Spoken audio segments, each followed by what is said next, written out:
ship has sailed and all your dreams are lost, everything is wrong, you feel like it's your fault.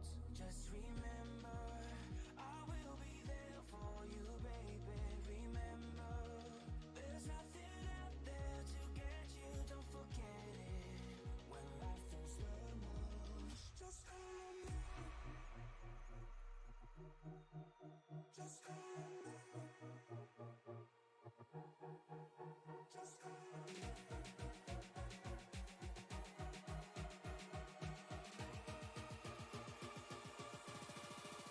Just call me.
kept pushing on, but then you went too far. When your ship has sailed and all your dreams are lost, everything is wrong, you feel like it's your fault. Just remember, I will be there for you, baby. Remember, there's nothing out there to get you, don't forget it. When life feels lemons, just call me. Just call me.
Oh shit, I gotta charge GoPros this week. That's right.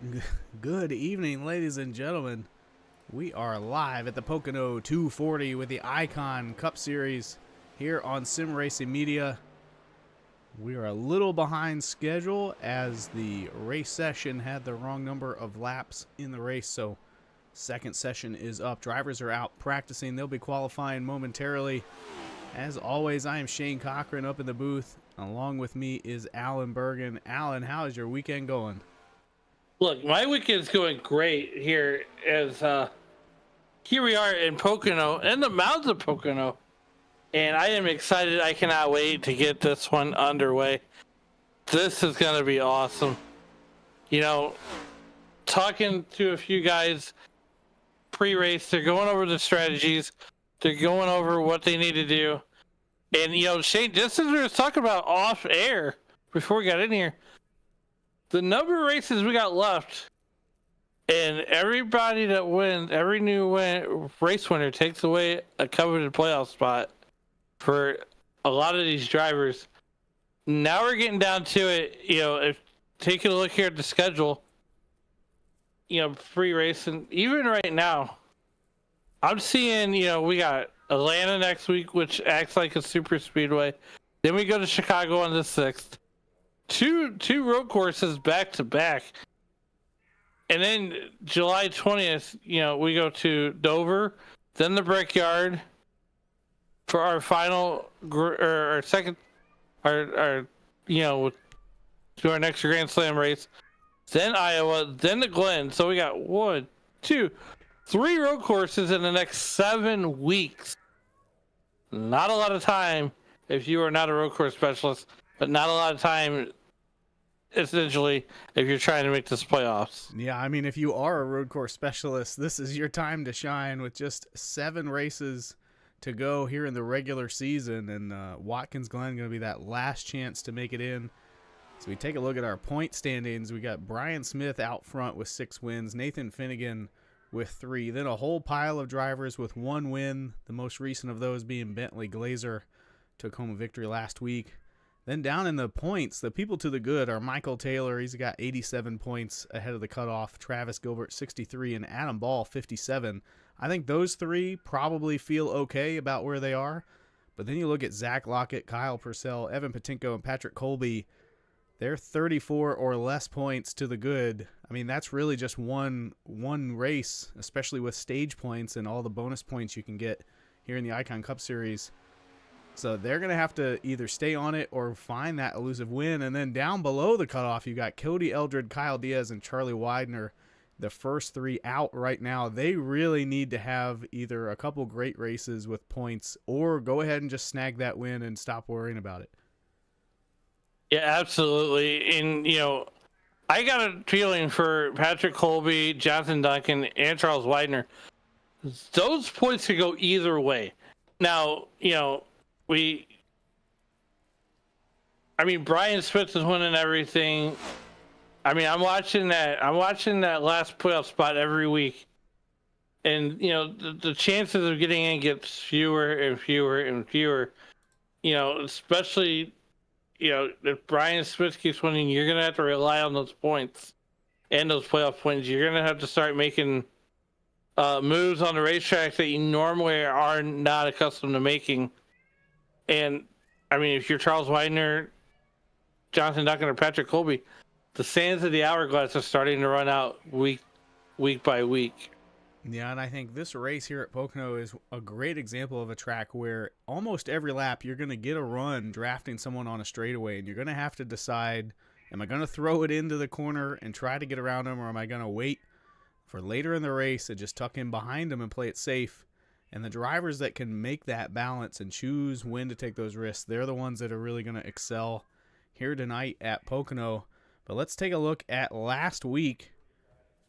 We were at Homestead. Bentley Glazer took home the victory.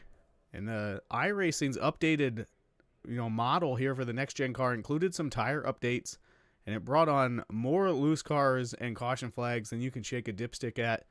That usually dreadfully tight next gen car was twitchy and loose all the way from the start to the overtime finish.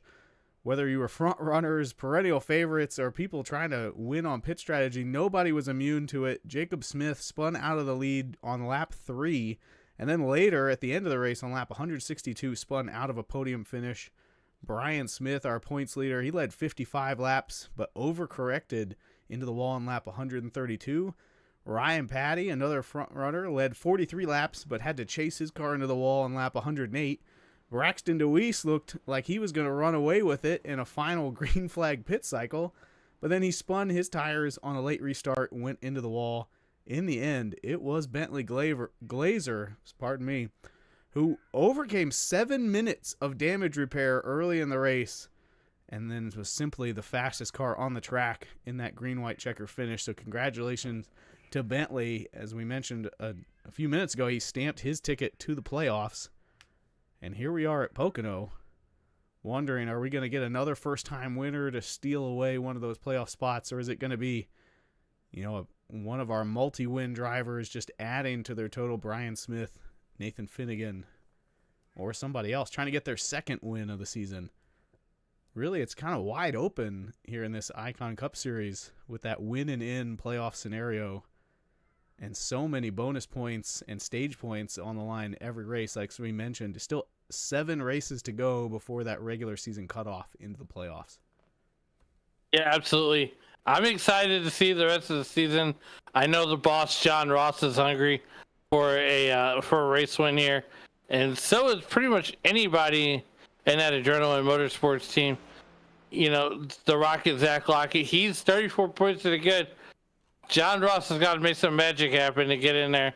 And like I said, if you're below that cut line, just 8 points or 11 points below the cut line, the sands of the hourglass are running out. And, here's the other thing, too. Shane, is it only takes just a slight, mishap on the racetrack, and you can find yourself out of the playoffs. So even though you find yourself to the good on the playoff points, that could easily change within the course of a night. Yeah, absolutely. And we saw something similar happen today in real life for Bubba Wallace. I think he came in almost 60 points above the cut line, blew a brake rotor and a tire into the wall hard, came out right on the cut line. So no one is safe there. And if you were watching that race earlier, you saw Chase Briscoe able to save fuel, come home with a much-needed victory for him. I think it was his first one with Joe Gibbs Racing, so congratulations to Chase. And if you're joining us out there in YouTube land, hit us up in the live chat. We want to know who you're pulling for. What are your predictions here today? Are you happy for Chase Briscoe, or you wish it was somebody else? Were you hoping for Hamlin to get a comeback win after his newborn baby week off last week at Mexico? Either way, we're going to bring you some action here from Pocono. We've got about 3 minutes left here in the warm-up, and then we will run through the grid. While we're waiting, let's take a look at our race rundown. It's 100 laps. We've got stages coming at 25 and 50. 5 additional tire sets on top of the ones they start the race with. And as usual, we've got an incident penalty of 24x. And we're going to get a drive-through, and then every 9 incidents after that. Usually we don't have many drivers run into that. 3 green-white checker attempts if we need them. There's no fast repairs, and we're running about a 60% fuel capacity, which my crew chief notebook tells me will be somewhere between 24 and 26 laps, which means that if this thing stays green and you can make it to each of the stages, we're looking at a 3-stop race with 1 green flag stop right in the middle of that final stage.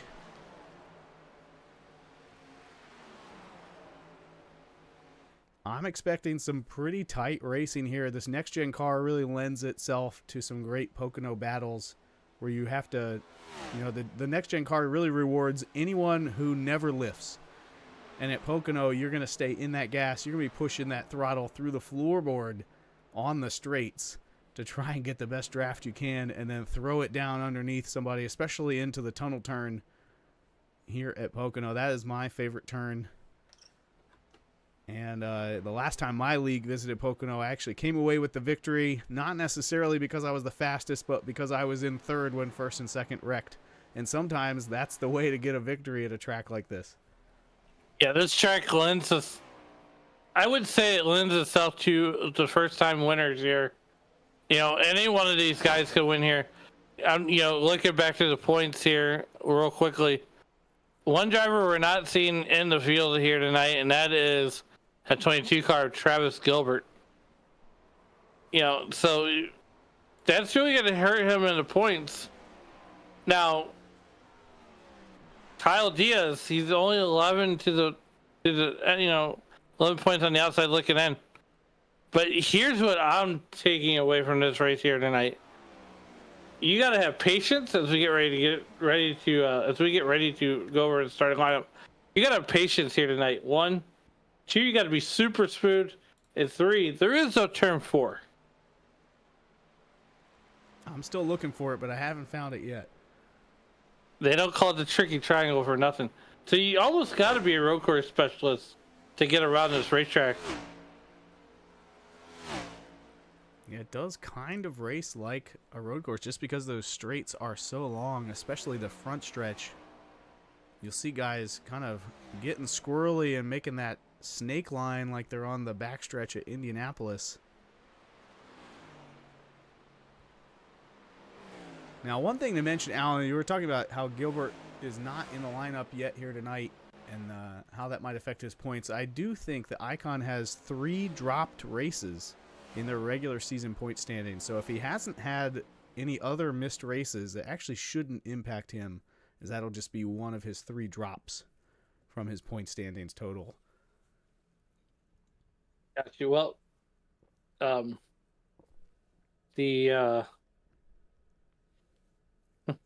And there it is. It looks like Brian Smith going to be on the pole tonight with Finnegan Myers, a part-time driver, on the outside of that front row. Nathan Finnegan in 3rd, Braxton DeWeese 4th, Zach Lockett, the Rocket, in 5th, Jacob Smith in 6th, John Ross 7th, Charles Woods 8th, Kevin Gunther 9th, and Bentley Glazer rounding out the top 10. That's Patrick Colby in 11th and Ryan Patty 12th. Following them, see if my overlay will cooperate with me. There we go. Kyle Purcell 13th, Adam Ball 14th, Michael Taylor 15th, Charlie Widener 16th, Grenell in 17th, Brad Delph 18th, Sean Purcell 16th, and Evan Patinko rounding out the top 20. Anthony Tizio in 21st, Ethan Van Colley 22nd, John Fowler 23rd, Hanover Fist 24th.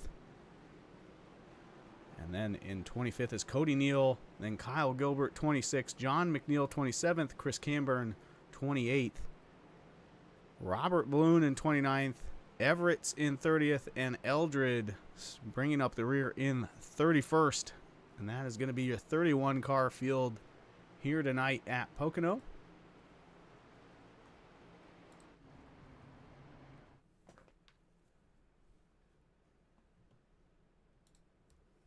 We come down that long back straightaway, getting ready to go racing here.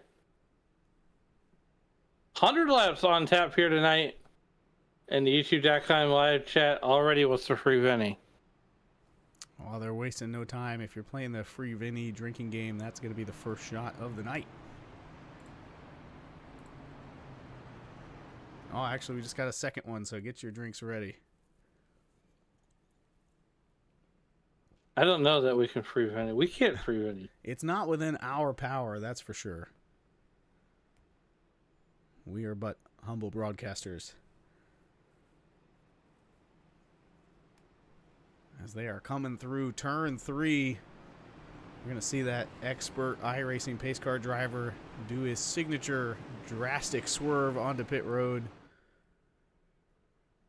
and get this race underway. There he goes. And the green flag is out. We are racing in the Pocono 240 here with the Icon Cup Series on SRM. And that 00 car got a great start on the outside. That's Finnegan Myers. He's going to challenge Brian Smith into turn 1. Try to hold him down on the bottom.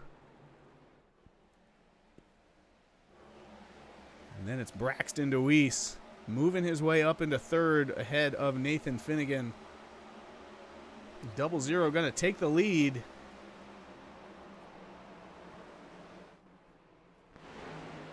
Finally, a 00 car leading the race, and I'm not driving it. Yeah, I mean, he's looking fast already with a bit of a gap back to the 78. They're pretty much single file. It looks like Glazer is the only car running too wide right now on the outside of Ryan Patty, but they're going to tuck back in single file. And they're single file all the way back to about 28th or 30th there. Yeah, you're going to play leapfrog all night here, so we're watching Bentley Glazer. He's almost in line, waiting out the time to make the pass. You're going to set up your passes a little bit. Oh, we got trouble. We got trouble. Trouble. Yellow flag is out. Involved. The 55. Oh, no. Back there, John McNeil in the 48. Take a look and see what happened there as they were going into the tunnel turn, I believe. Or I guess it was turn 1. Just ran out of room there. Camburn in the 88, Grenell in the 55. And then just a handful of cars back behind them with nowhere to go. Let's take a look at that again from the blimp.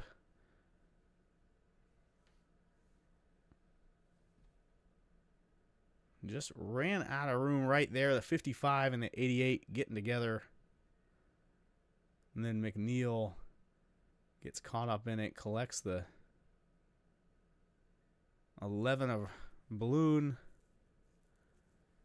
Cody Eldred back behind him. He's in the wall, also trying to avoid that one. And that's going to be our first caution of the night here on lap 2.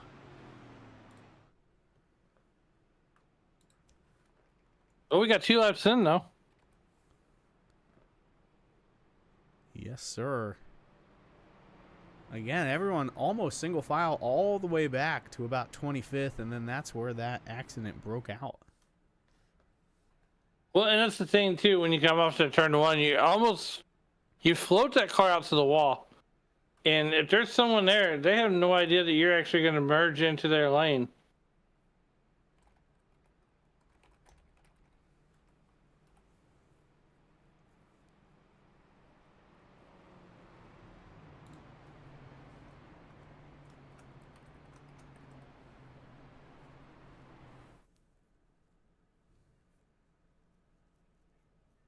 So far, Finnegan Myers out front, leading the race, also with the fastest lap so far, 59.39.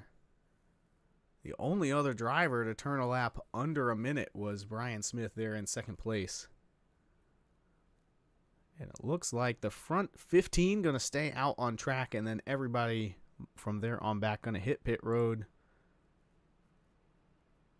Starting with Kyle Purcell.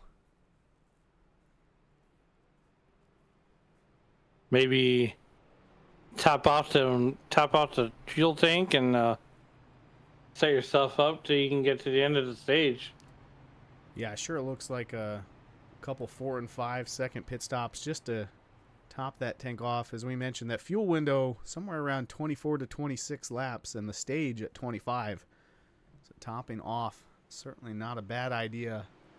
For all the other drivers out on the track, I'd expect them to be saving fuel here under caution, and that should be their strategy to make it to the end of stage 1.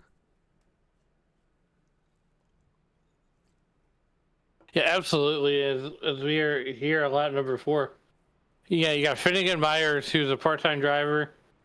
This is the first time maybe even the second time we've seen him all day, or all season.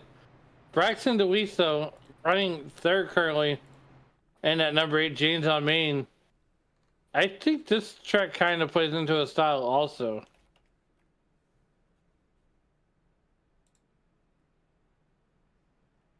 Yeah, looking back, it looks like the only other start from Myers this season was at Talladega back in April. So this is his second start here with Icon this season.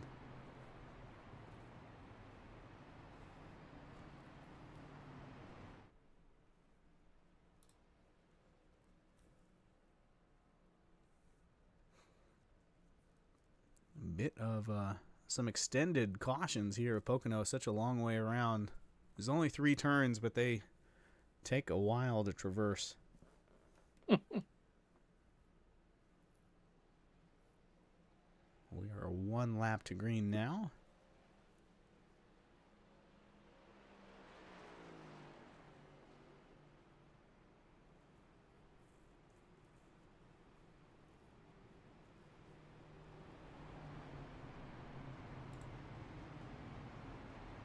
Looking back, I did notice Cody Neal is running a new paint scheme this week. Not his usual, more of a Caterpillar yellow and black. Looking sharp there for the 38. I do like that number 38 car. That, my friend, is how you get free airtime.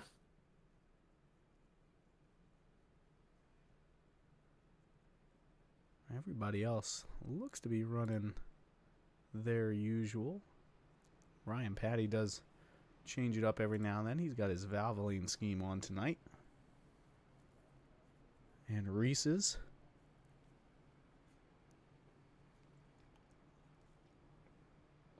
As I say, it's Reese's, not Reese's.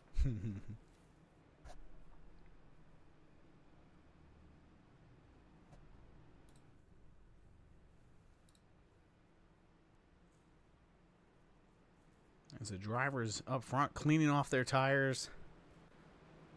It's been a long couple pacing laps here. We're ready to get back racing. So we wrap up lap 5. Gonna go back racing with 95 laps to go. Myers and Smith out front to start this thing off. And the green flag in the air again here at the Pocono 240. Smith already jumping in behind Myers on the outside lane. That's going to leave Braxton Deweese alone on the bottom. Nathan Finnegan on his outside. We've seen at least on the restart, that outside lane dominant on the exit of turn 1 as Finnegan gets around Deweese. And again, everyone kind of tucking in single file as soon as they can.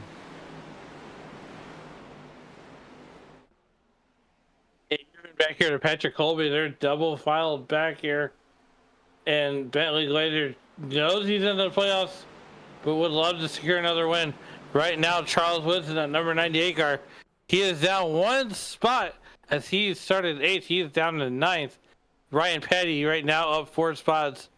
But let's not count out that number 227 car, Kyle Gilbert, as these guys are going to fan out almost 2 wide.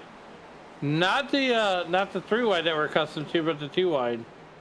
Yeah, I saw multiple cars actually hitting the wall off of turn 3. I don't think they're any worse for the wear. But I did just spot another new paint scheme. I'm trying to figure out who that is. Looks like it's EVC. Repping the Bro Dude, which is maybe a deep cut for some people. I think that's an energy drink from the series Letterkenny. Gotta love that one. I am looking that up right now. Oh yeah, if you're not familiar with Letterkenny, it's a show based out of Ontario, Canada. I would highly recommend, not for the children, but for the adults who love some fast-paced, witty dialogue. Meanwhile, up front, Finnegan Myers still leading the race, and he is gapping Brian Smith.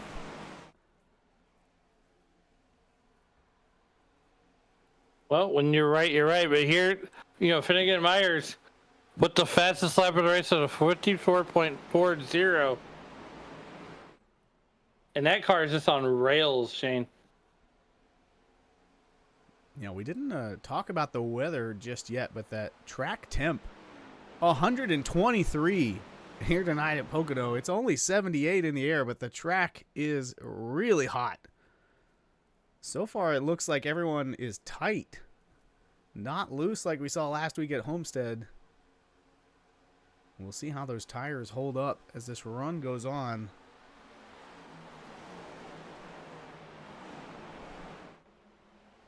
As now Nathan Finnegan looking underneath of Brian Smith. Not going to get there that time. Tucks back in.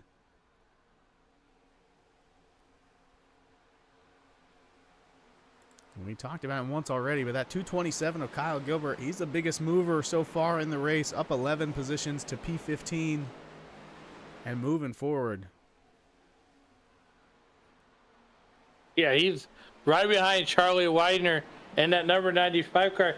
Here we go to the outside, though. Looks like Cody Eldred, or Cody Neal, rather. 38 car looking to get by Evan Patinko. Oh, there's a Whoa, handful of more cars slapping the wall there. I think Gilbert, Purcell. We also had a driver down to the inside. I think that was Patinko trying to collect it, getting a little loose on exit.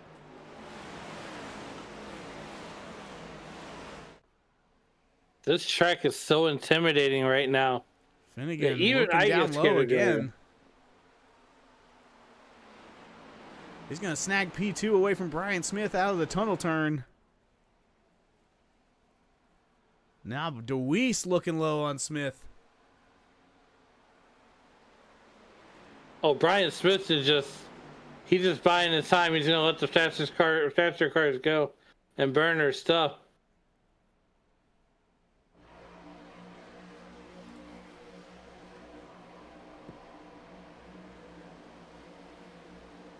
Yeah, Braxton going to tuck back in behind Brian for now.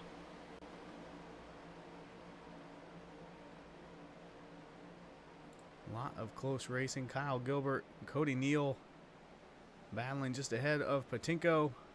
Whoa, easy there, Kyle. Now Kyle Gilbert had a moment. Yeah, I think now 10 laps in, we're starting to see some of the tires give up. The track, as hot as it is, I'm expecting these cars to be a handful at the end of a fuel run.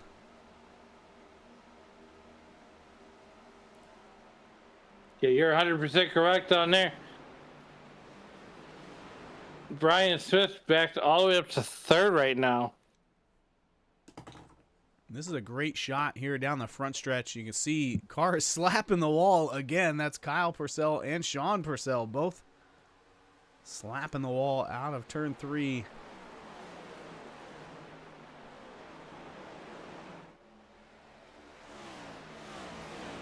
Myers continues to lead out front.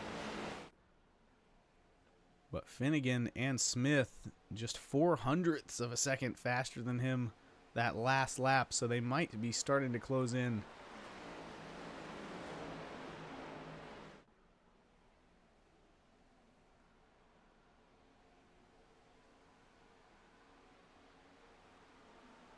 Closest battle on the track right now is between Glazer and Michael Taylor. It's a battle for 11th. As Adam Ball is watching them from behind, trying to pick who he wants to help push down this front stretch. And they all tuck back in together. Yeah, and as we're watching this line here, ever so slightly, here we go. Braxton DeWeese getting looked at here by the Jacob Smith car at number 4. Yeah, let's jump on board with Jacob and see how you get a pass done. Looks like he overshot the tunnel turn just ever so slightly. He's going to have to check up and let Braxton check out for now.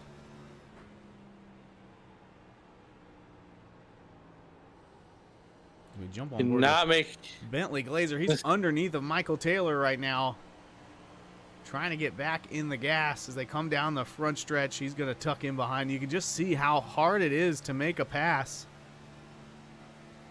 in the middle of a run like this.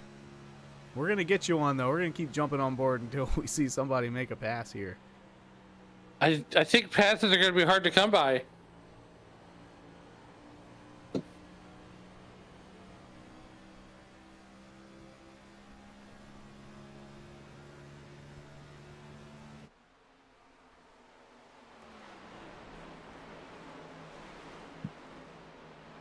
We'll check into that, but nonetheless, here we are at lap 14. 13 laps in the history books. We're working our way to lap 25. That's going to be the end of the stage. And then we're going to run another 25 laps to lap 50. And then the third stage is going to be the longest stage of the day. Cody Neal out of Grand Rapids, Michigan.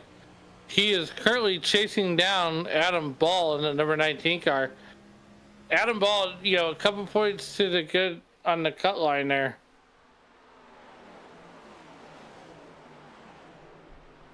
Everybody's starting to get spread out. I feel like this classic Pocono. We're going to see the intensity ramp up here closer to the end of the stage. But for right now, these guys are just going to play it smart, be calm, cool, and collective, and just do their thing, make laps, learn this track. Especially with it being as hot as it is, they have to learn this track with a new tire model. Yeah, we're already starting to see some drastically different lines. Jacob Smith going real high there in turn 3. Braxton DeWeese down low. And here comes that drafting snake I mentioned in the pre-race. Just like you're watching the Indy 500, the leaders know that that front stretch, almost a mile long by itself, and that's where you can get the biggest draft here around Pocono. So if you see that guy in your mirror, and here we are doing the same thing on the back stretch between turns 1 and 2. It almost to me looks like if when you come down out of turn number 1, you're almost driving downhill. Now you got the tunnel turn, which is slightly banked, but it carries a lot of speed. And then I imagine you're going to downshift here in the turn 3, just to go upshift back up to 5th gear, get down that long straightaway. Yeah, why don't we jump on board? Let's do a full lap with Nathan Finnegan running seconds, trying to chase down Finnegan Myers in the lead. See where he's shifting.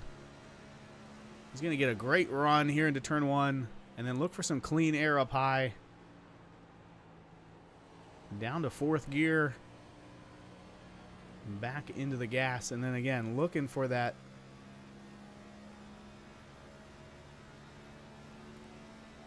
draft.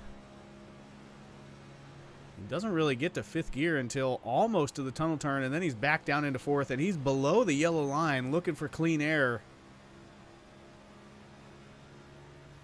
Yeah, you get down below that yellow line, going through that tunnel turn, it's going to help the car rotate as much as you need to. You can hear him get loose there down on that yellow line. Cost him a little bit of momentum. And let's check this top speed heading in to turn 1. I believe 195 here for Nathan Finnegan.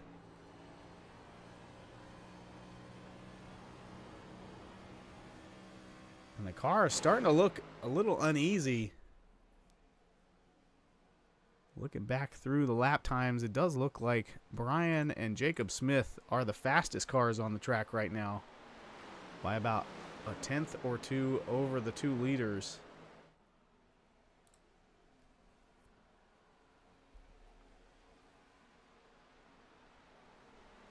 And Jacob been utilizing that high line here for a couple laps, especially through turns 3.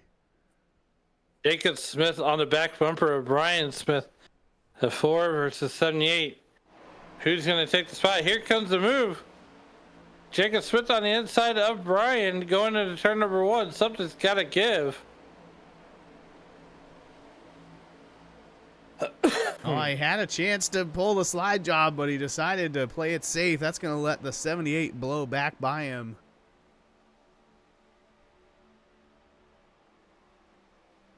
And up until then, that last lap, Jacob Smith was the fastest car on the track by almost 3/10. So he's got some speed there, drafting behind the 78.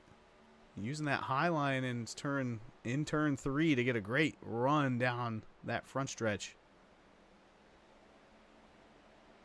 Yeah, absolutely. As here we come out of turn number 3 one more time.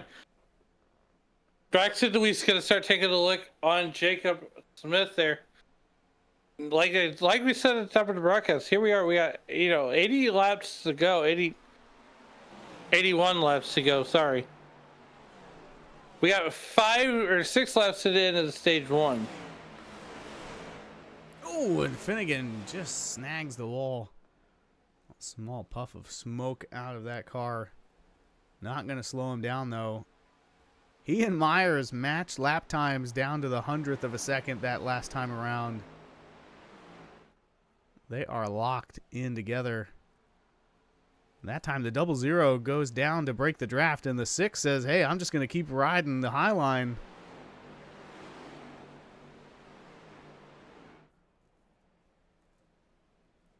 Ooh, and the 6 touches the wall again. You can see everybody snaking back and forth, trying to get that draft for as long as possible.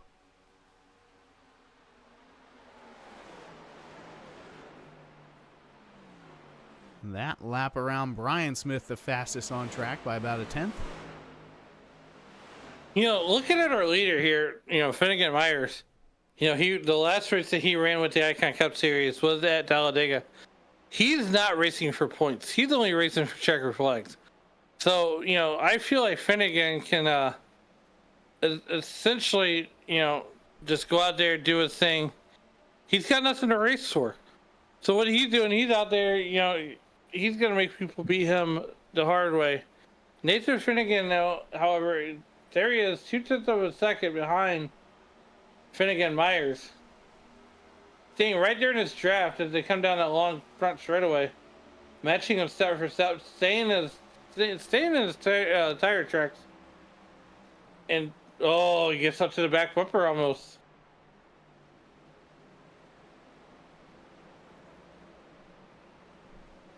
Now you can tell Finnegan wants to win this stage.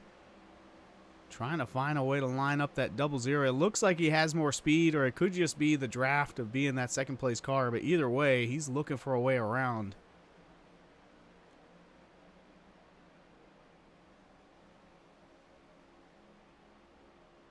And remember, here with the Icon Cup Series, stage winner gets a playoff point.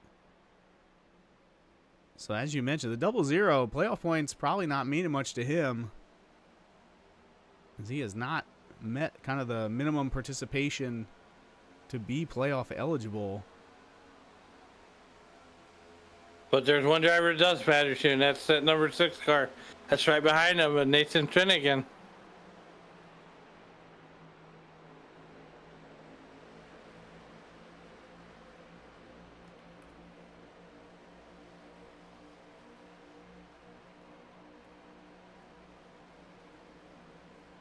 Yeah, they must. Drivers must complete at least 15 of the 25 regular season races to be playoff eligible for winning in. So Meyer is not going to be eligible that way, but Finnegan already stamped his ticket, but he needs every playoff point he can get to compete with the 78. And there he goes down low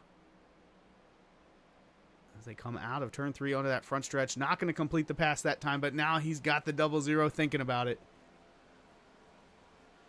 Yeah, I feel like Nathan Finnegan just gets in his head and just, you know, like, hey, I'm here. I'm going to let you know I'm here. I'm not going to pass you right away, but when the time is right, I think I will.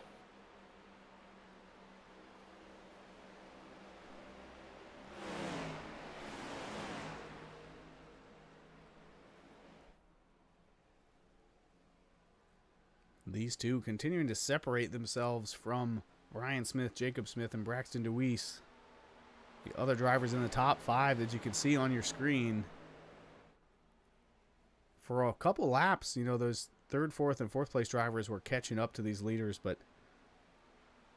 lap times the last couple times around, it's been Myers and Finnegan doing the best as we see the 6 go high to get a run down the front stretch.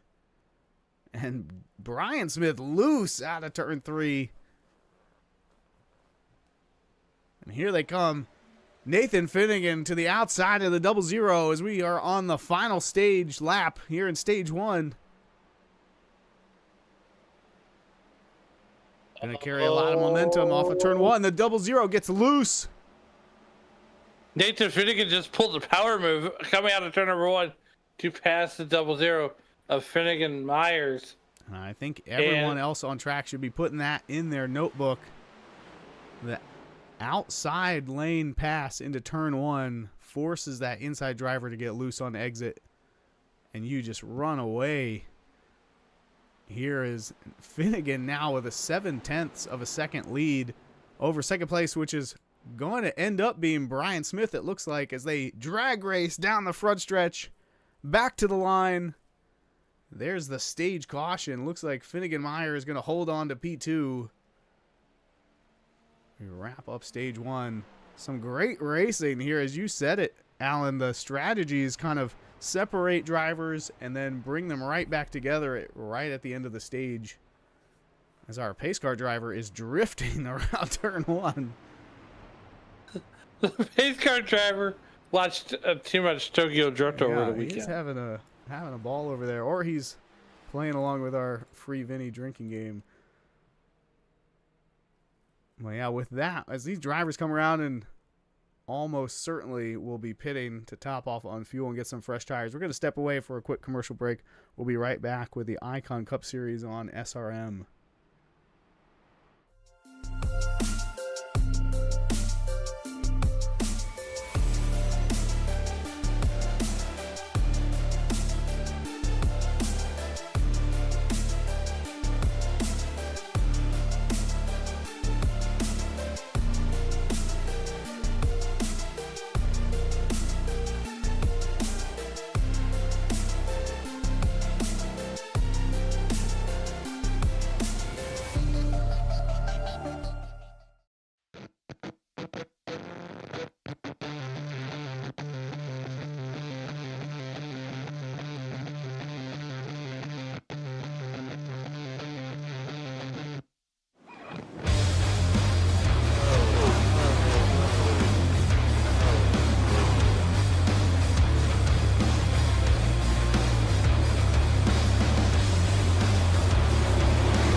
Welcome back to our coverage of the Pocono 240 here with the Icon Cup Series. As we were coming to pit road, we actually saw Finnegan Myers pick up a black flag and kind of have an erratic entry to pit road. Take a quick look at that if we can.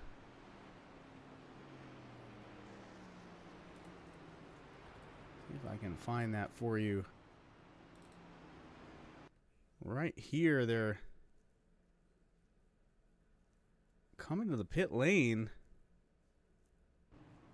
And Myers just slows down, causing a stack up and some contact because everybody's kind of waiting for him to get to pit road first so they don't pick up a penalty.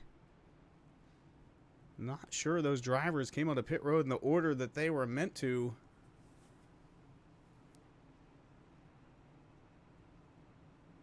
And that's one of those costly errors on pit road that'll cost you a playoff spot. When you don't make the playoffs and you're wondering why you didn't, you come back to this pit road incident right here. Ooh. Yeah, let's take a look at this again, Alan. So right now, Nathan Finnegan is out of frame. He's so far ahead, and Myers is just not keeping up. And then the 78 and the 4 decide, hey, it's time to go. And then they realize if we get on pit road before the 00, we're going to get a penalty. DeWeese almost into the back of the 4. And then at the last second, the 00 does make it to pit road ahead of them. And I'm assuming that that was an admin penalty handed out to Myers for that strange entry to pit road.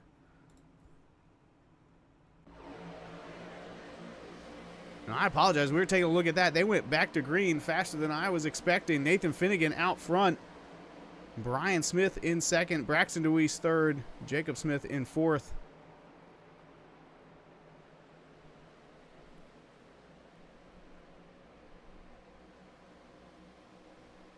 John Ross in that 44 up to 5th place. Up 2 spots from where he started in 7th. Zach Lockett behind him in 6th place. Oh, into the wall as he's got Bentley Glazer down low and Michael Taylor on his rear bumper.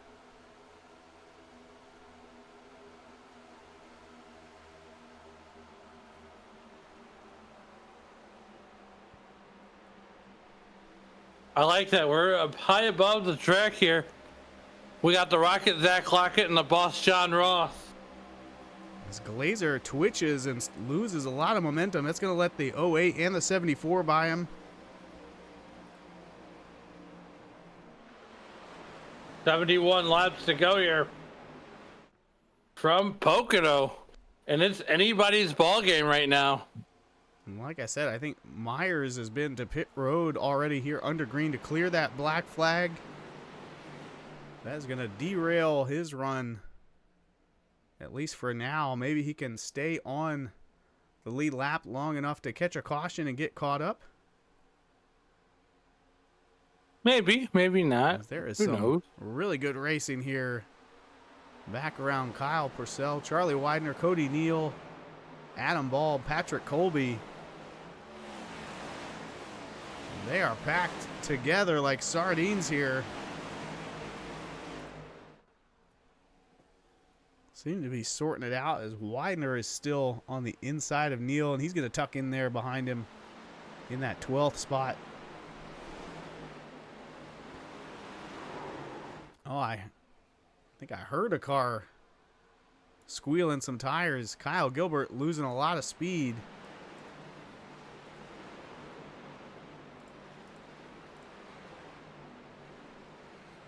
How do you pack sardines into a can?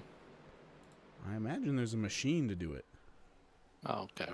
Oh, and then just a handful of cars still smacking the wall there as they come out of 3.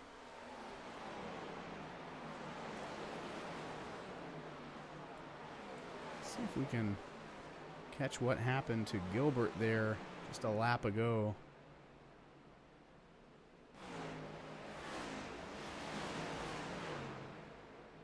I think it was right around here.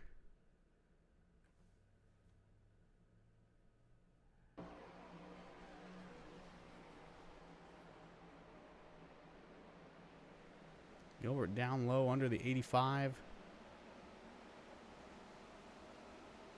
Right. No. We'll see if it's this next turn. If it's not, we will. Oh, there it was. Gets down under the 85, and they both just kind of run out of room as it drifts up on him. Great job. Oh, and the 72 into him a little bit. Great job by these drivers to keep it green. Meanwhile, Nathan Finnegan still in the lead. Brian Smith in P2. Braxton DeWeese third, and Jacob Smith fourth with the boss, John Ross, in the 44. Getting a big run on Jacob here.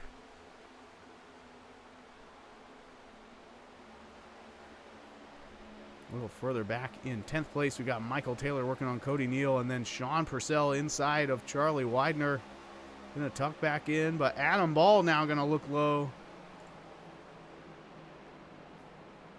You know, here's the thing too, Shane, as the field had just come to life, and they're in the second stage, 33 laps in, now we're starting to make passes. You know, I think after 25 laps, finishing that stage on those older tires, the fresh tires are giving fresh life to so many drivers. Colby gonna send it in there and have to check up just a little bit.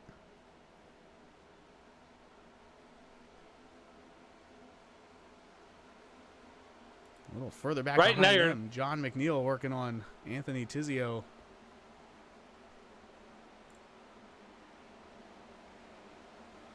Like right now, Nathan Finnegan has drove out to over a half-second lead as we got our second caution. Braxton DeWeese has crashed. Yeah, he stopped on the track even.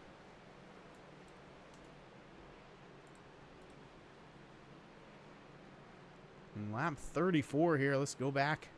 Take a look at the 8 car.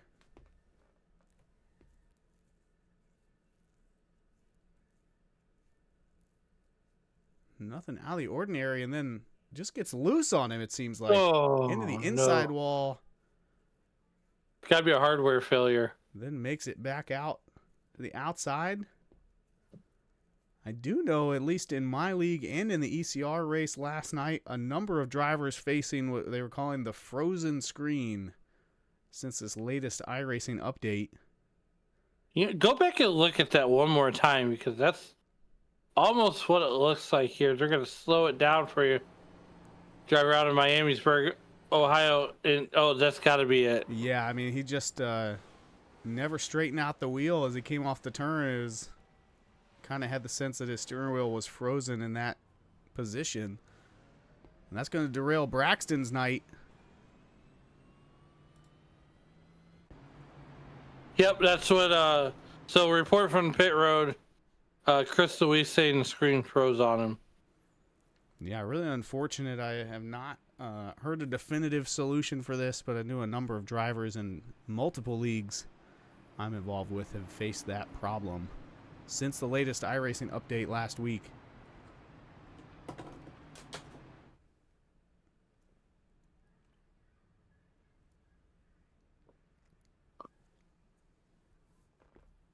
Well, this is a lot of my games going on at the entrance of pit road.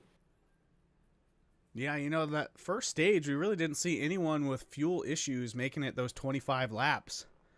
So I'm not sure what you're doing here, unless maybe you're thinking about trying some fresher tires. We're about 9 laps into this run.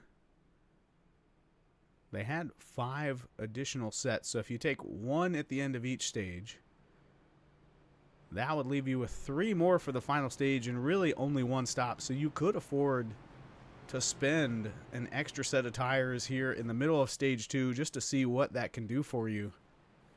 I'd almost wait till the end if you're gonna wait on tires. If you're gonna take tires, I'd wait till almost the end of the end of stage 3. Yeah, I mean, I think this benefits us more than it benefits the drivers, is now we're going to be able to compare lap times and positions for these drivers that are pitting versus those who are not. Really, the person saved by that caution, as we mentioned, was Finnegan Myers, facing a black flag. He had to serve under green flag conditions. I believe it was either a pass-through or a stop-and-go. He dropped out of second place all the way back to now 20th. This is going to let him catch back up to the field. We saw he had a really fast car when he was out front. Curious to see if it's just as fast in traffic. He is one of those drivers that came down pit road right there, here on lap 35. Absolutely, as Chris Louise checking in to the YouTube.com live chat saying it's happened before. They thought they had it fixed. Says we're done, and just one dejected team there with Braxton Deweese, and I mean they had a fast car. They were on the top three, but nonetheless they're going to get lined up 2x2. Noah's Ark stop behind that Iracing.com pace car. Yeah, I think Braxton not going to be the first one to the beer stand per se, but he might be the first one back to Jane's on Main, his continuing sponsor there on the 8 car.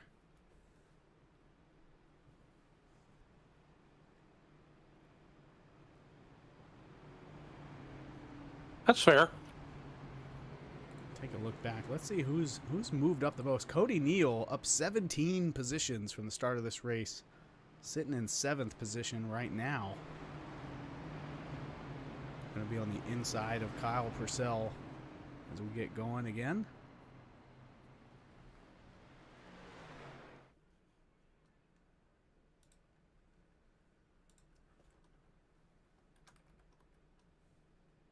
Here we go, lap 37 real quick before we come back to green. I want to give a couple shout outs to this week's winners on the World of Outlaw Tour. You know, out of Hyman, Pennsylvania, Drake Troutman wins his first World of Outlaw Royal American Beer late model victory here.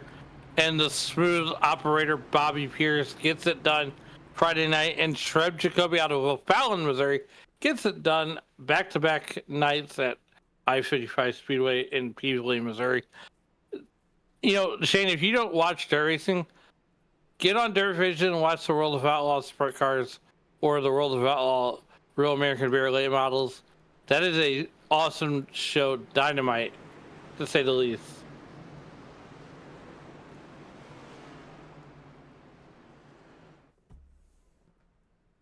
We come out of turn 3. Pace car going to swerve out of the way one more time.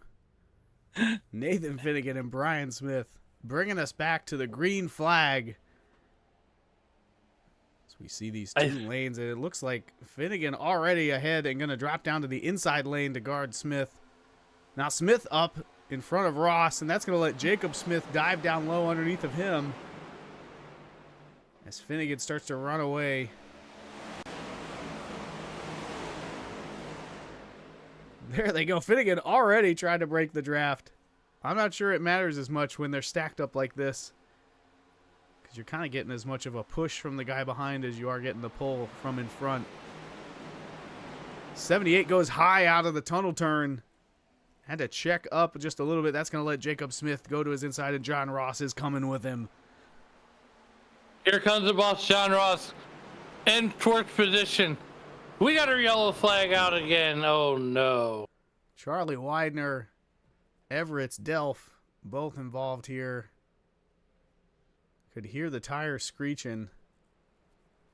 Let's go back and take a look at Charlie Widener racing there with Ethan Van Colley. They just disagree on the entry line to the turn. 95 collects the 5, the 72, Kyle Gilbert, the 227. Cody Eldred looks like he's going to avoid it there at the last second. Great driving by him. And that is going to be another caution. Our third, not counting the stage, here on lap 38.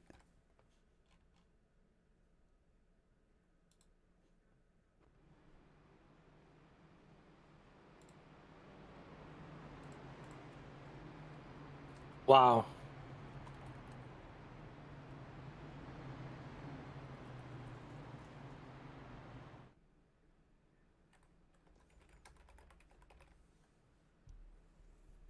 So with 39 laps in the book, doesn't look like any of those drivers who pitted there on that last one gained all that many positions.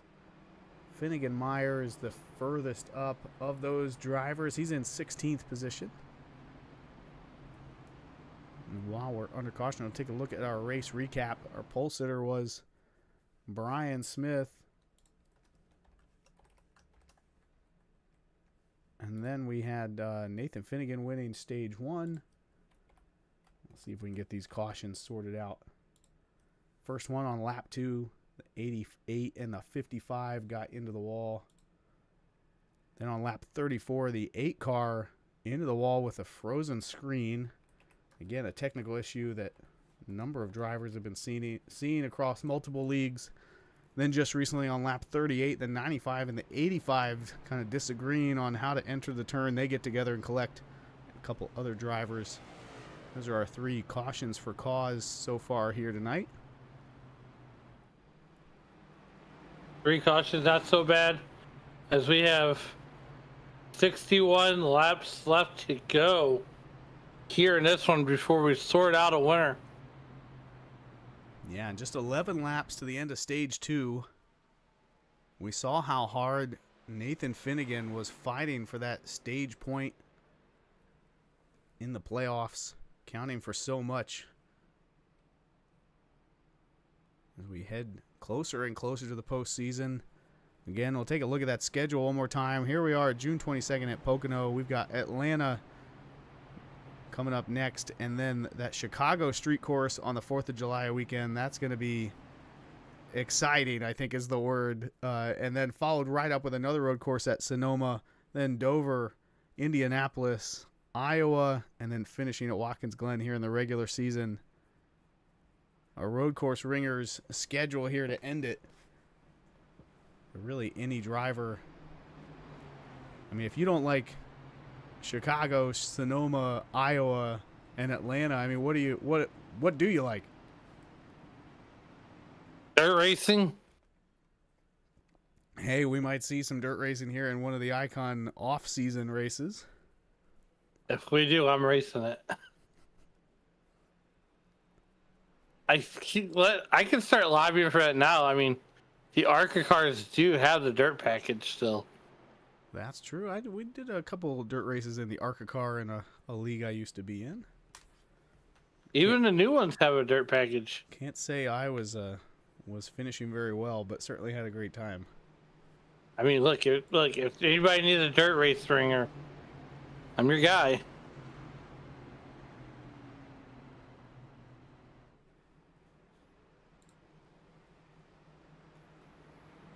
Nonetheless, here we go. The Iracing, the lights are out on the Iracing.com pace car. They crawl down that Long Pond straightaway at a nice, easy 70 miles an hour. Nathan Finnegan, Jacob Smith, the boss, John Ross. That is your top 3 right now as we get ready to come back to Green Flag Racing here. And, you know, here's the thing, Shane. This is the track that the boss, John Ross, needs to win at. I feel like if he, I don't want to invoke the curse, but I'm a huge John Ross fan. I get to race against him on Thursday nights as we get ready to come out of the tunnel turn down the short straightaway. Once again, here on lap number 40, you have 60 laps left here in this one and 10 laps to the end of the stage. It's going to be an absolute shootout. The boss, John Ross, there and electing to go to the outside line. Brian Smith, no slouch on restarts. At that Iracing.com pace car gets ready to make that hard left turn and get the field over to Nathan Finnegan and Jacob Smith. Here we go, back to Green Flag Racing with 60 laps to go through the Geico restart zone. We are off and running. Great jump there for the 6 car. Ross going to try to follow him. Jacob getting a push and a draft from the 78. That's going to push him past Ross as they enter turn 1. Oh, Jacob has to check up. That's going to slow up the outside lane, let Finnegan get a big gap here back to second place. And that's going to allow Nathan Finnegan to jump out to a 0.3 of a second lead over Jacob Smith.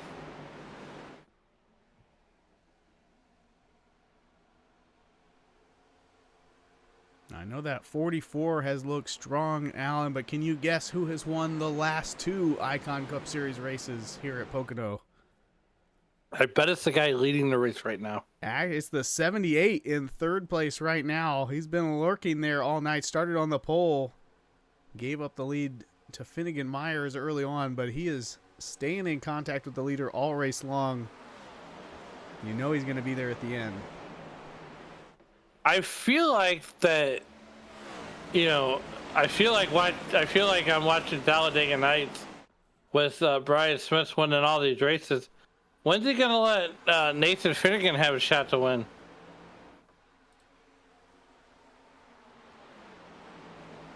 As we look at our schedule, our historic schedule, yeah, Finnegan won 3 races in a row, but that was way back in March and April, winning at Martinsville, Darlington, and Bristol. Brian Smith picking up 1, 2, 3, 4 wins since then. But Finnegan looking dominant out front after picking up that stage 1 victory. Starting to gap the field here. They're not even really able to get a draft off of him at this point. Checking things out here in the YouTube.com live chat.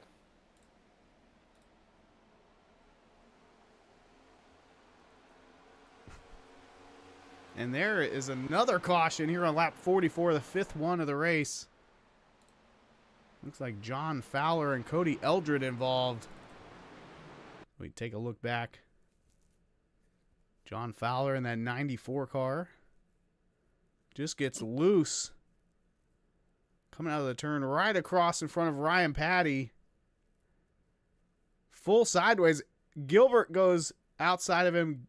Eldred makes it around, but not before getting sideways. Then he is just skidding. Oh, no. Comes back up on track, but I think everyone's gone by at that point. Why don't we go back and check that one more time if we jump on board with Cody Eldred and see what that looked like.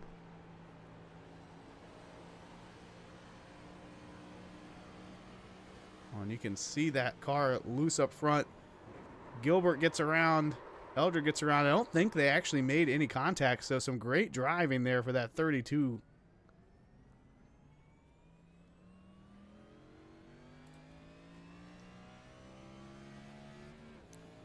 Gonna keep it going. Lost some positions, but no damage.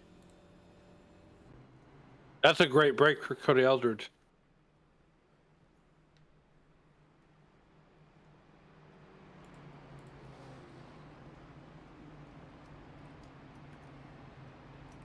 Checking in on your YouTube.com live chat, Andrew Dell says anyone ever thought about drinking a beer per caution during one of these streams? No.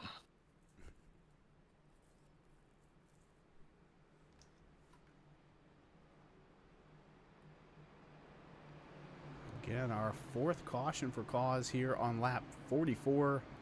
John Fowler gets loose. Cody Eldred, Kyle Gilbert, and a handful of other drivers able to avoid him.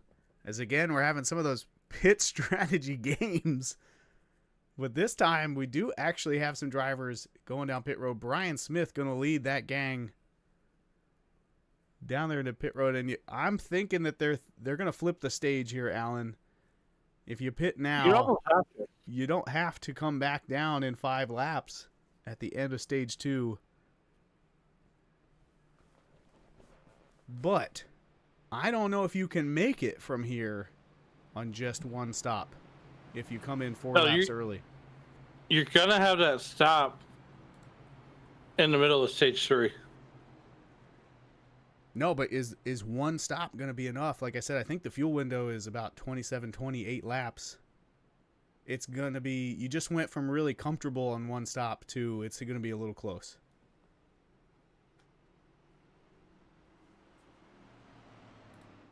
And that's going to be the front 15 stayed out on track, and then everybody behind them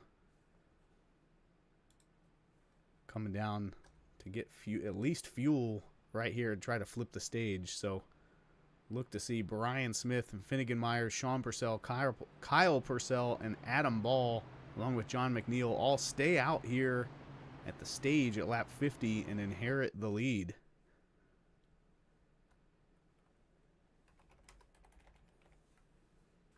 It's almost what's going to happen here. But that's going to put Bentley Glazer up there in the top 5 as we get ready to go back to green flag racing. Again, our 4th caution for cause coming out there with a 94 car of John Fowler. Gets loose. Everybody else able to avoid him.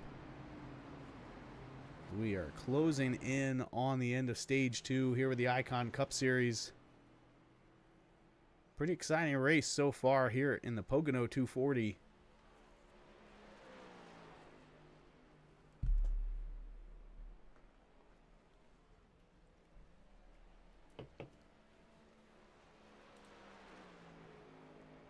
Well, the lights are out on the pace car.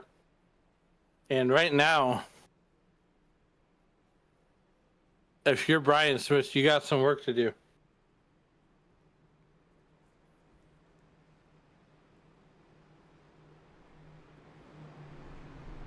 Yeah, as we're 1 lap to green. Looking at that live chat, I think Andrew was a little disappointed in your answer, Alan.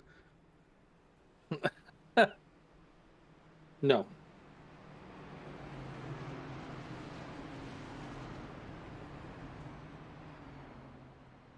But yeah, we want to hear from you. If you're watching, jump in that live chat. Tell us what's on your mind. Who you pulling for? What are your predictions here for the second half of the race at Pocono? Bonus points if you can make Alan laugh. That's not hard to do.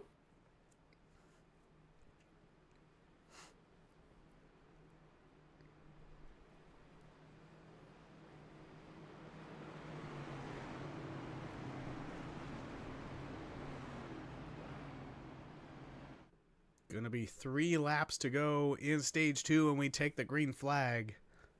Nathan Finnegan out front. Gonna try to stay there. Bentley Glazer made his way up into 3rd now. I guess he'll be 4th on the outside of Ross. I think that's the furthest up he's been all day. He's gonna maybe try to steal away this stage win too.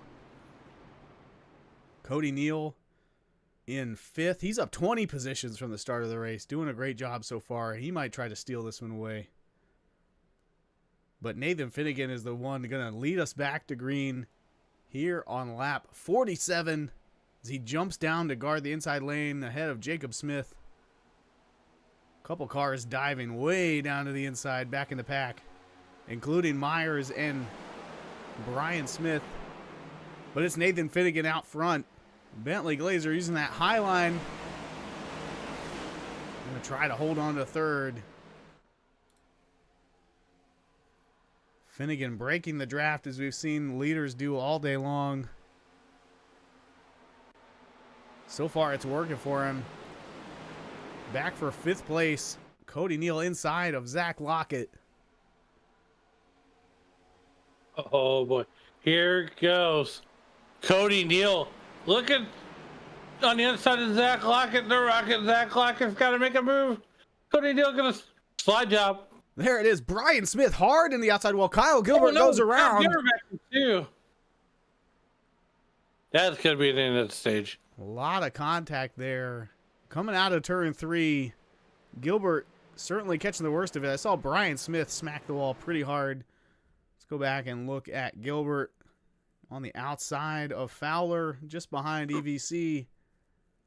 Oh, it looks like the 94 comes up, gets tight. Turns a 227.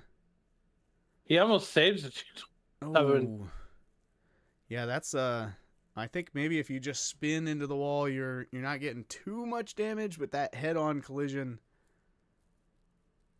that is going to be difficult to get repaired. We'll see if Kyle Gilbert is able to get back on track. But like you said, that is going to be the end of the stage, more than likely, with Nathan Finnegan taking it home. That's going to be the 2nd stage that he's gotten here tonight, and 2nd playoff point that he's added to his resume for the playoffs later this season. You gotta wonder if Nathan Finnegan can break out the broom and sweep the stages.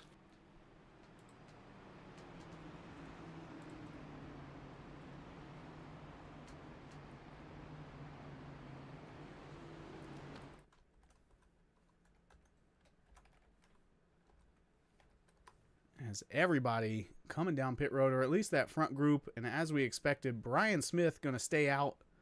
I'm a little surprised that he didn't come down to check on that damage as hard as he hit the wall, but he's going to stay out. But actually, everybody else that tried that stage flipping strategy came down pit road anyway. I think they were doing some of that fuel math that I was mentioning. I don't think you can make it on one stop, having stopped at lap 46, but you can make it on one stop if you stop here. So Brian Smith and John McNeil, the only drivers going to flip the stage on strategy this time around. And again, I'm a little worried about the 78's damage. We can get a closer look at that front end. No damage. I think he's going to be all right. Maybe he's asking that pace car driver to take a look for him. The pace car drivers had one too many Janes on stops to Janes on main already tonight. Yeah, we've seen him all over the place.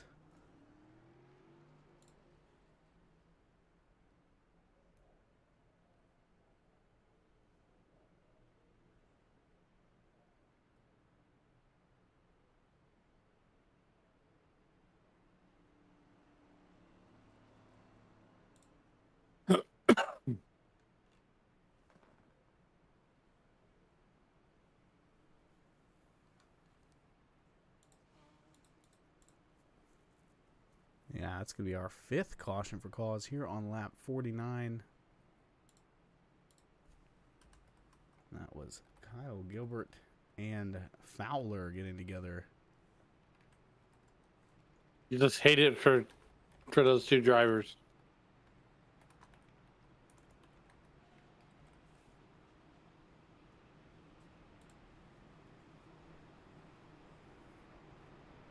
Two quick cautions there for Fowler.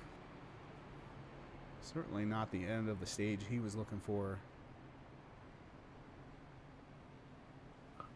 Looks like he's picked up a black flag. I'm going to assume that is an admin-related penalty for being in 2 quick cautions there.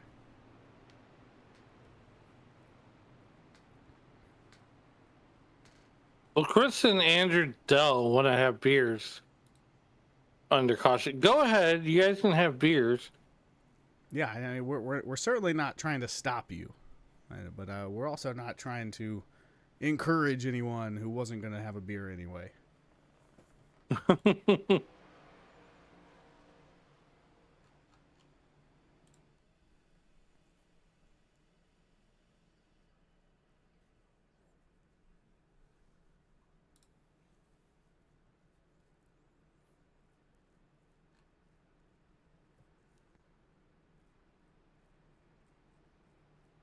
So we are now halfway through the race. I think they like that answer better.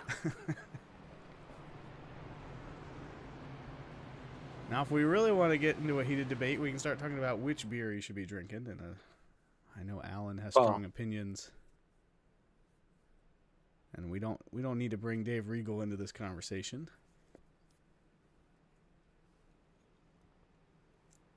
Oh, we know what kind of beer he's drinking right now. And it's not going to make him any wiser.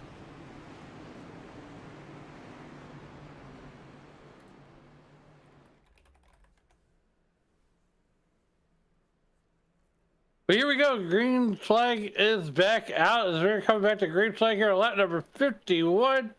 Crosses the stripe to get number 52. Barney's waving a green flag. We're off and running. Brian Smith, the final stage is underway. Brian Smith headed down to turn number 1, and he's bringing a whole host of cars with him.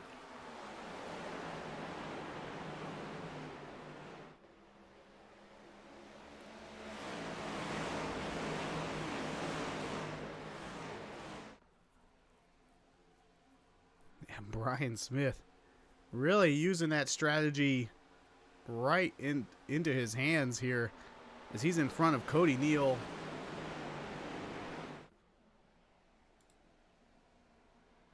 And back in 4th place is Finnegan Myers, driver who led a whole bunch of laps here early on.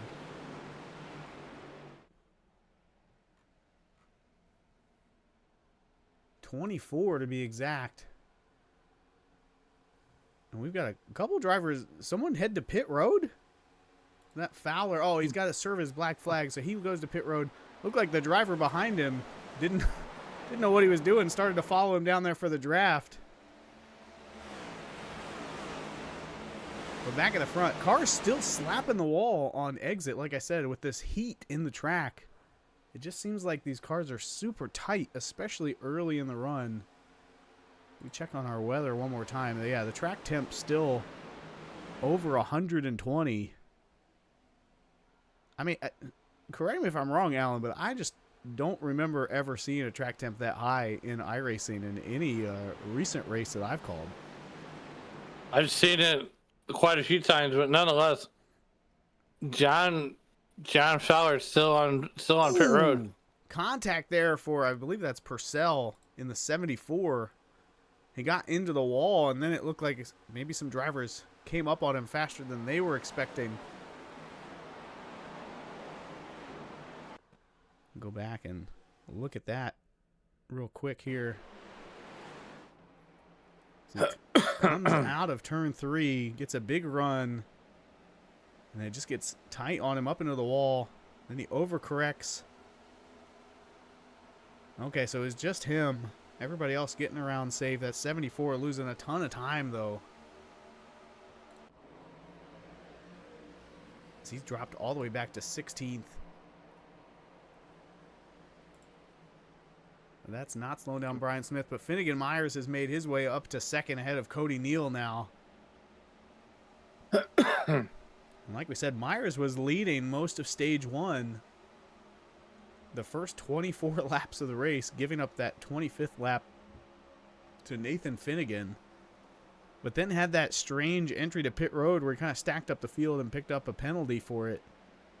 He has rebounded really well, staying on the lead lap the whole time. Now up to second. Yeah, Finnegan Myers really having a good run, overcoming that penalty, just like you had said. But don't count out Kyle Purcell or Cody Neal. Cody Neal on his back bumper up 22 spots.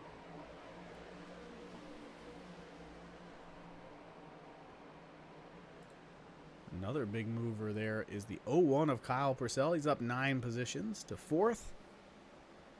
And then John McNeil, the other car other than our leader who flipped the stage there, stayed out, pitting 5 laps before the end of the stage. He's running 5th. And our stage winner of both stage 1 and 2, Nathan Finnegan, back in 7th with Jacob Smith hot on his tail. Bentley Glazer and Ryan Patty back behind them. A little further back, we got Patrick Colby looking inside of Michael Taylor.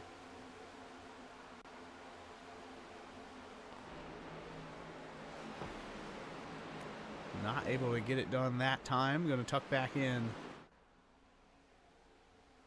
I just feel like that has been the name of the game. I can't count the number of times I've said, hey, look, there's about to be a pass, and then that guy tucks back in behind him. Pass is really hard to come by here at Pocono unless you get a huge run or the guy in front of you makes a mistake. Well, just to just say that, here comes Finnegan Myers closing into about a half second on Brian Smith. Brian Smith doing Brian Smith things here. And, you know, he's got the track figured out. As here comes Adam Ball underneath. Oh, man. Yeah, I think it's actually Finnegan going around him on the outside. Going to take away 6th position and start working on John McNeil. And jump on board here with Nathan. See how he's going to try to get this pass done. Going to the high side in turn 3. I think that lets you get back into the gas a little bit sooner as you see McNeil gets loose on the bottom. Finnegan gonna go by on the outside.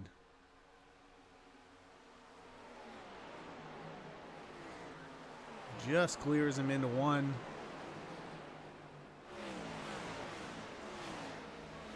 Back behind them, we got 2x2 here. Bentley Glazer battling. And then, just like that, they go back to single file. It was Adam Ball. He was beside him. Ryan Patty and John Ross were side by side just behind him. Further on back, Charles Woods fighting with that 55 car of Grinnell.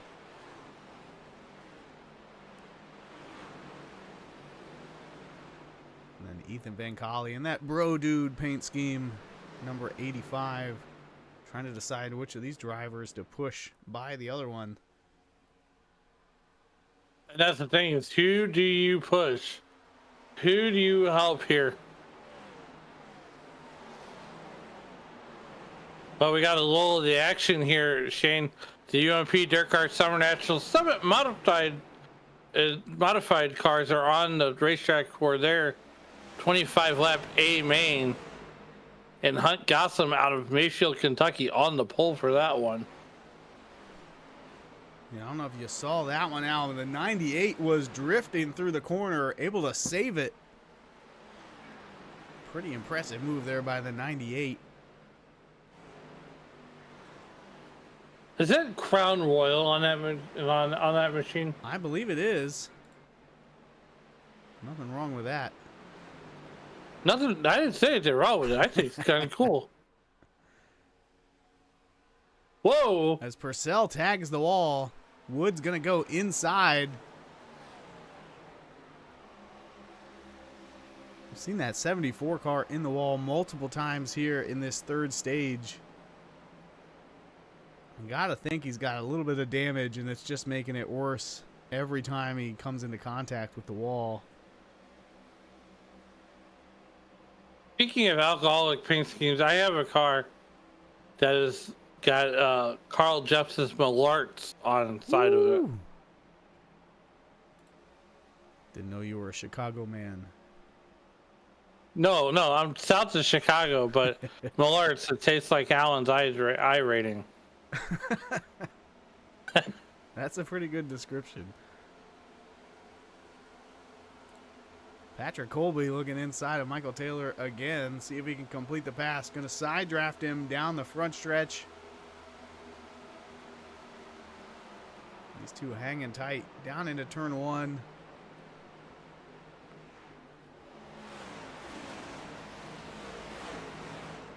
And again, that just seems like the high side in turn one is very dominant. That is not the place to try and make a pass on the inside. No, you're 100% correct. I do love that strategy. Right now, the boss John Ross currently running in that 10th position. They're in that number 44 car right behind the owner of the Icon Cup Series of Ryan Patty in the Valvoline car. Yeah, these four cars right here are really battling hard. Just before that, we saw the 01 of Kyle Purcell get loose on the bottom. Finnegan around him for fourth place.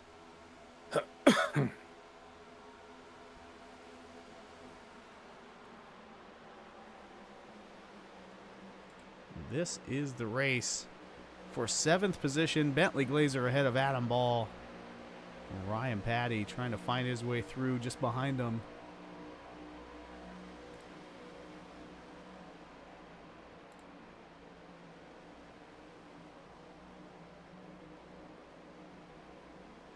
Get spaced out just a little bit now, as the 31 of Kevin Gunther is trying to find his way around the 95 of Charlie Widener.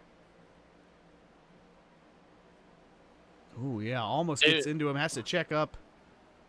Looks like he's definitely got the speed, can't find the right timing to make a move.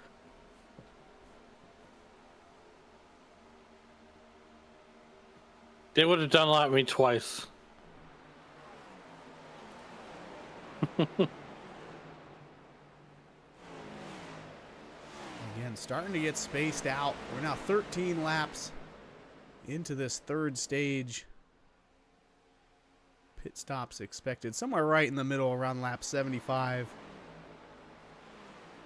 Probably see a couple people run it a few laps longer, hoping for a caution.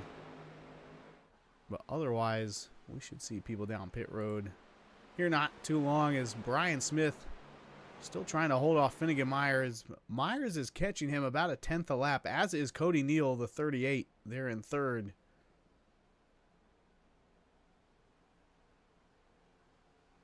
Now, when you How get cool! on... Oh, go ahead. I've always been fascinated with the way the cars look when they come down the front straightaway. That is such a neat look. It is. I was just going to ask you, Alan, when you're on a track like Pocono, are you someone who tries to break the draft like this, or do you just hug the wall and say, hey, I'm not playing games?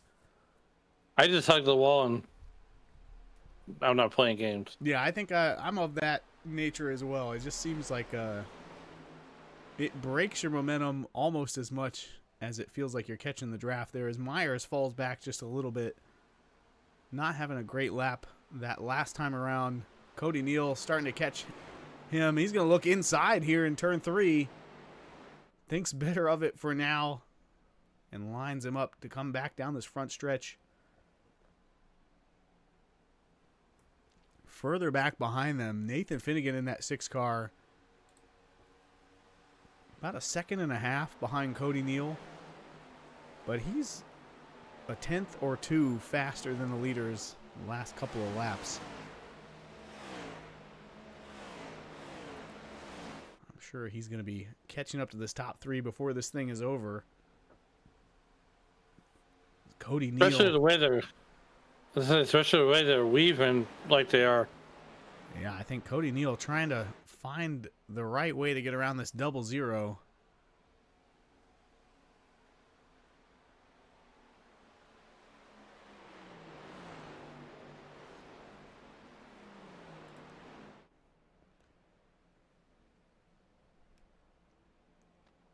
Every lap seems like this weave is getting wider and wider. They're almost on pit road. Oh, and he's gonna double it up too.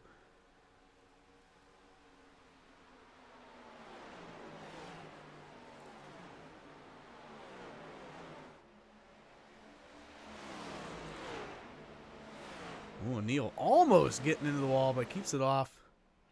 As Myers now mounting his charge back to the bumper of the 78. Myers is the fastest car on track the last lap.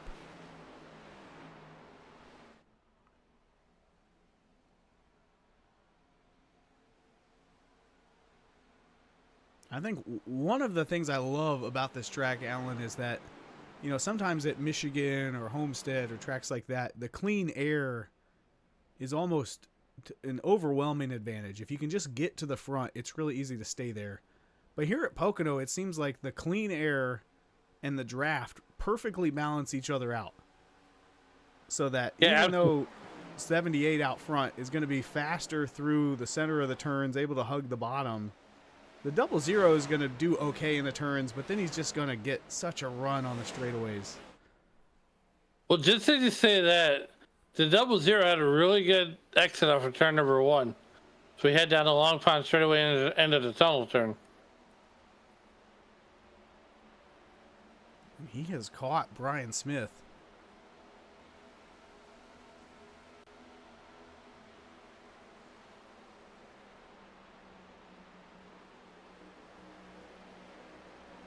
I feel like we've been hearing in the chat and the rumors and the gossip all season long that hashtag Free Vinny is the man to come and dethrone the 78 from his string of victories, but it might be this 0-0 Finnegan Myers that can get it done tonight. He's certainly given that 78 a run for his money so far here on lap 68.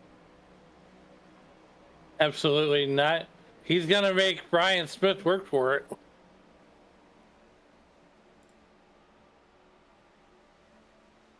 That last time around, Nathan Finnegan 0.3 faster than the leader. He is gaining.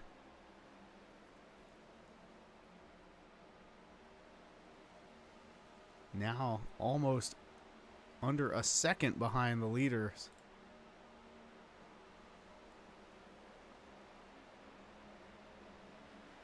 The rest of the field really getting spaced out. Michael Taylor, Patrick Colby, and Charlie Widener pretty close together, but no passes occurring here back for the battle for 11th. A little further back, the 5 car. Oh, and John McNeil goes around towards pit lane. And he's no caution. Yeah, I don't know if that was on purpose or not. McNeil was one of those drivers who had stayed out to flip the caution, but that was only 23 laps. I don't think that was on purpose. Let's go back. Definitely got to flat spot the tires. Take a look here. He's in front of the 5. And yeah, I think if he was planning to come to pit road, he might not have communicated it, or the 5 didn't hear it one way or the other, or he just didn't have the speed and then decided to pit because he was right there.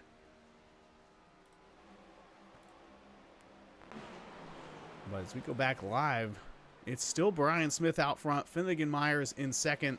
Myers now dropping back into the clutches of Cody Neal. At this point, Finnegan and Neal are both faster than Smith and Myers. Whether that's tire wear or the way they're drafting or approaching the track right now. Let's follow along with Cody Neal. He seems to be pretty fast here. He's using a completely different line than Finnegan, as you can see behind him. Finnegan going down low. Neal gets just a little loose. And he's saying, you know what, I'm going to follow you halfway, but I'm not going all the way. Come on, guys. I mean, halfway is better than no way, right? Yeah, I love the every driver kind of has a degree to which they're willing to play that drafting game. And there it is again. He's going to go, you know, I'll follow you halfway down the track, but I'm not going to go all the way over there. As now Finnegan is 9/10 away from the leader. Cody Neal 7/10. Myers about 4/10 back from Brian Smith. Just feels like these 4 drivers are going to converge here in about 10 laps around the time that we enter this next pit cycle. As Smith has now been out there for 25 laps, and he's going to come down pit road right here. As we mentioned, 24 to 26 laps is the fuel window. Brian Smith able to do 25. But based on that, he cannot make it to the end from here, as there are still 29 laps to go. So that's going to leave Myers out in the lead.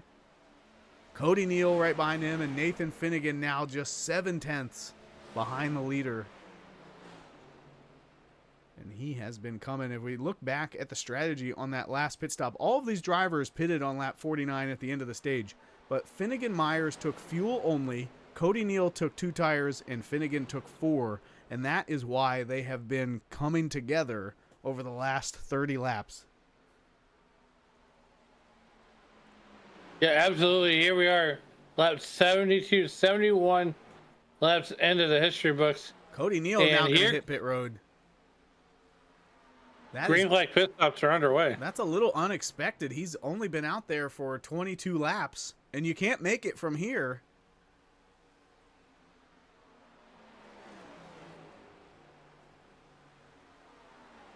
Someone who knows better are going to have to explain that decision to me.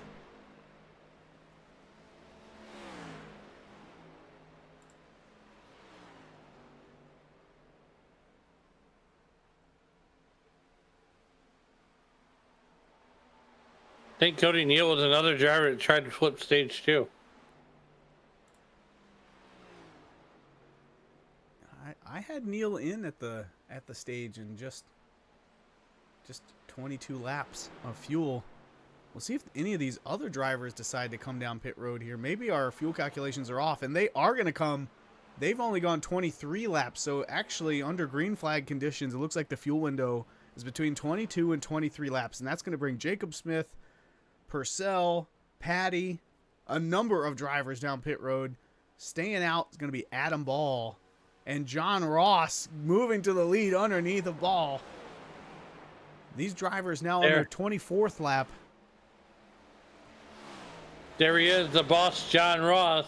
And every lap that you can make it past, 75 is going to be better for you. Absolutely. Again, we're mentioning, so at this point, there are only 8 drivers who have not come down pit road just yet. John Ross, Adam Ball, Zach Lockett, Michael Taylor, Patrick Colby, Charlie Widener, Kevin Gunther, and Chris Camburn. There are still 26 laps to go when they come back to the line. They have just made it 24 laps. And they're all coming to pit road now. Which means they're all still going to be about a lap and a half short, even if they get the same fuel mileage they just got on that run. So I don't think anyone can make it without doing some sort of drastic fuel-saving strategy. Or maybe the 95 of Charlie Widener. He's still on track, 25 laps into his fuel run. If he can make it around one more time, it's going to be 25 to go for him when he comes back out with a full tank. The 95, the only car able to go 25 laps on this fuel run. Assuming he makes it back around. He's looking good right now, though.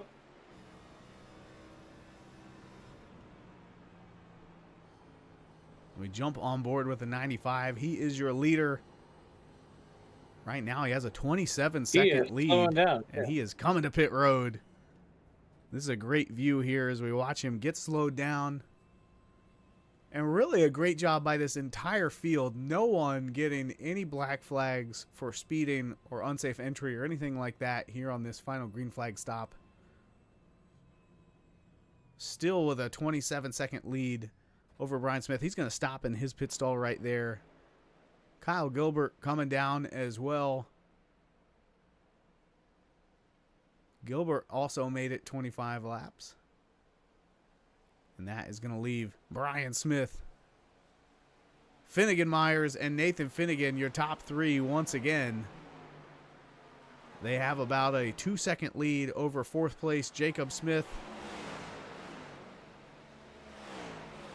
who has a half-second lead over Cody Neal. It seems like Cody Neal really the person losing the most on that pit cycle. He was up in the top 3, now dropped back to 5th, almost 3 seconds out of the lead.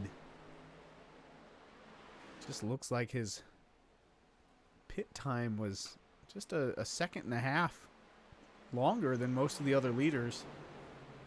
You know, that can come down to a couple things, Alan. One of the tips and tricks that a friend of mine pointed out is if you just don't clean your windshield, that's worth about 8/10 on a green flag stop. And that might have been the difference as Myers looks inside on the 78 of Brian Smith. We mentioned that Myers might be the one to try and topple the 78. The live chat pointing out that Vinny would have made this part-timer sulk in a solo rainstorm of his own creation, quote-unquote. Oh, contact there as a 78 gets sideways off the nose of the 00. Keeps it straight. That's Kyle Gilbert there just behind the 78. He is a lap down. Finnegan going to go around the 227 of the lap car of Gilbert. And Myers now definitively in the lead.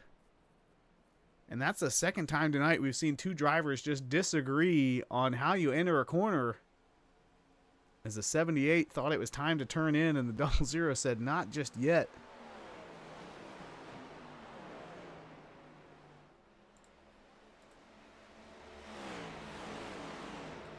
I mean, the 00, what more could you wanted? A sign, a neon sign that says not clear? Yeah, I'm not sure. Let's go back and look at that one more time. So we watch these drivers both try to dive it deep into the corner. This could be the pass for the win of the race here on lap 77. The 78 just drives it in deep, tries to get to the bottom, but the 00 isn't all the way down to the yellow line, and I'm not sure if the 78 realized that before he committed, but a great job by both of them to keep it straight. So we have 22 laps remaining. Finnegan Myers out front, now with a 7/10 of a second lead over Brian Smith in second. Nathan Finnegan is third. Cody Neal in fourth, about a second back from Finnegan. And the lap car of Kyle Gilbert is sprinkled into this top 5. He is currently in the lucky dog position, the only car one lap down. As we have 26 cars still out there racing and 23 on the lead lap. I can tell you right now, there's one guy in that top 10 that really needs a caution, and that is the boss, John Ross. Yeah, what's pretty wild here, Alan, is that the top 3 have led a combined 75 laps. And we've only had 79 laps so far, so Myers, Smith, and Finnegan dominating this race so far.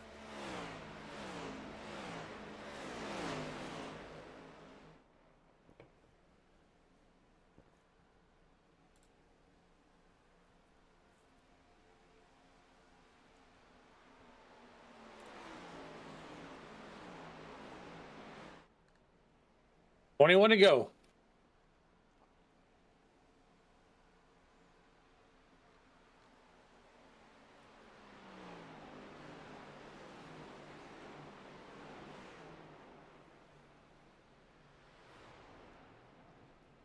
And these drivers get so close to that outside wall out of turn 3. With 20 to go, let's run through our top 10. It looks like Ryan Patty is on pit road. Not sure why, other than maybe he knows he can't make it for some reason or another. I mean, looks like he pitted just about when everybody else did. Maybe he had some contact with the wall, needs some repairs. Either way, it's going to put him on a slightly alternate strategy. Maybe he's banking for a late caution and to flip that. Myers in first. Then Brian Smith of the 78 car in second. Nathan Finnegan, who won both of the stages, in third. Cody Neal, our biggest mover of the race, up 21 positions. And there goes Bentley Glazer down pit road. Yeah, and I think of the drivers who know they can't make it, they're deciding to split this final run. Although they're not really splitting it down the middle. So that's the second driver we've seen drop out of the top 15 to pit early. That's Bentley Glazer. Ryan Patty was the other driver. Well, those drivers that are pitting early, Shane, they're banking on one of two things. They're banking on, one, the caution to come out again, and two, for Finnegan and Brian not to have enough fuel. That's right. If we remember right, I think it was the 95 of Widener was that only driver who made it 25 laps and really truly split the final stage. He's currently riding in 12th. But if he's the only one good on fuel, then 12th is going to be good enough. We continue our run through the top 10. Jacob Smith is running in 5th. John Ross in the 44. He's in 6th place right now. Just behind him is Michael Taylor in the 08. And we have Zach Lockett and Adam Ball. They are battling right now for that 8th position. Then about 3 seconds behind them is Kyle Purcell. Telling us if he crashes, blame the fruit snacks. And just behind him, the 28 of Patrick Colby. He is in 11th. Then in 12th, it's Charlie Widener. We mentioned he might be the only driver who can make it on fuel. Check the lap times. He's currently running about 0.3 slower than all the cars around him. He might be already planning to save fuel as Patrick Colby hits pit road.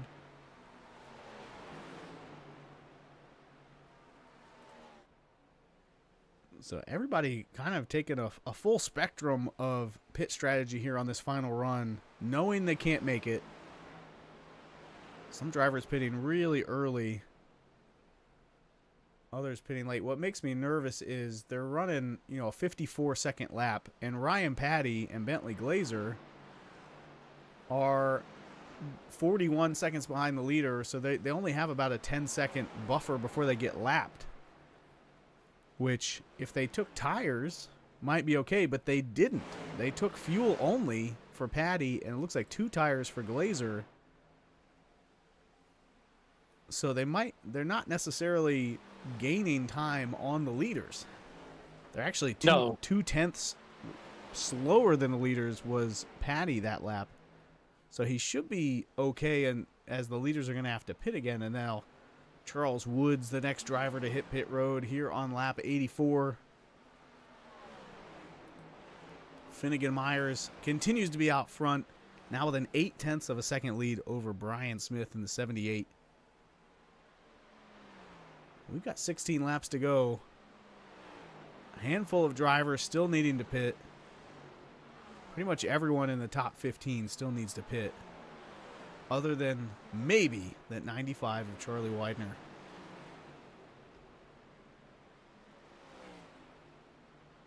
I think Charlie Widener's in great shape. Yeah, that time around, he's 0.7 off the pace, Alan. He is saving fuel. He knows what his strategy is.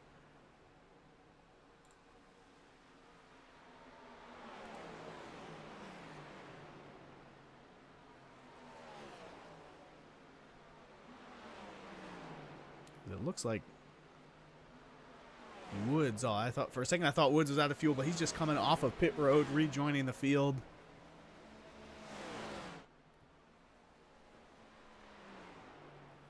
And at this point, 15 laps to go. We've got cars all the way around the track.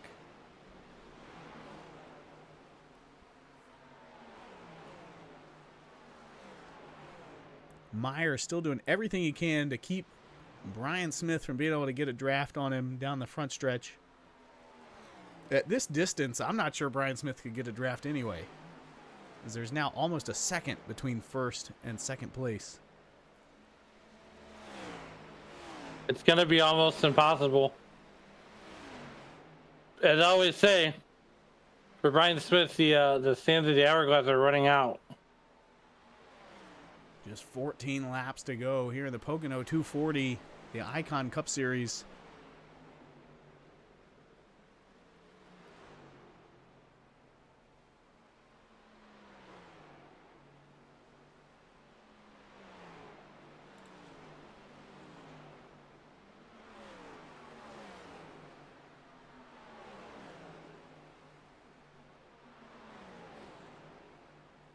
Myers almost all the way to pit road there, breaking the draft down the front stretch. There's not really a draft to break. I don't know why he's doing that. Well, it's working for him. And here's some trivia for you, Alan. In honor of Dave Regal, it looks like Yingling and Son Brewery, founded in Pottsville, Pennsylvania, just 1 hour here from the Pocono Raceway.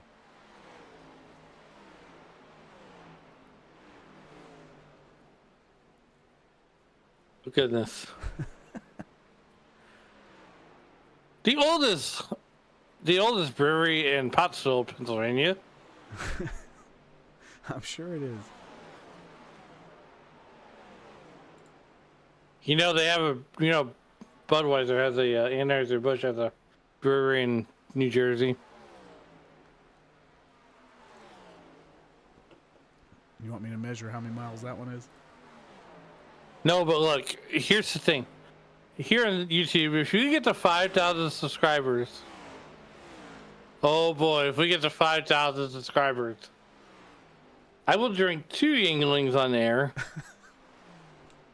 and you and Mr. Dave Regal will put a frosty Budweiser between your lips. I've had a couple frosty Budweisers this weekend already. It's not you're not punishing me.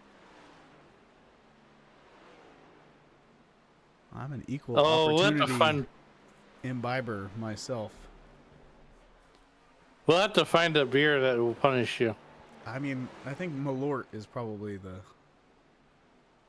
the punishment, but I'm not going to wish that on my friends or my enemies. As we're now just 11 to go. Finnegan Myers still out front, pulling away from the field, but we're pretty sure he's got to come down pit road one more time.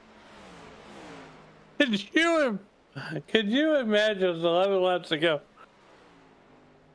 Dave Regal putting a shot of Malort's between his lips.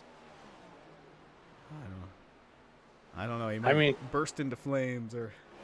Couldn't be any worse than the Budweiser he put between his lips. As we check in on Widener, still in 12th place. Still running a little bit off pace, about 0.3 off the drivers around him, about a half second off the pace of the leaders. He is certainly not pushing hard. Like I said, I think he's saving. I think he knows what he's doing. With 10 laps to go, we're going to jump on board and see what he's doing. He's still downshifting.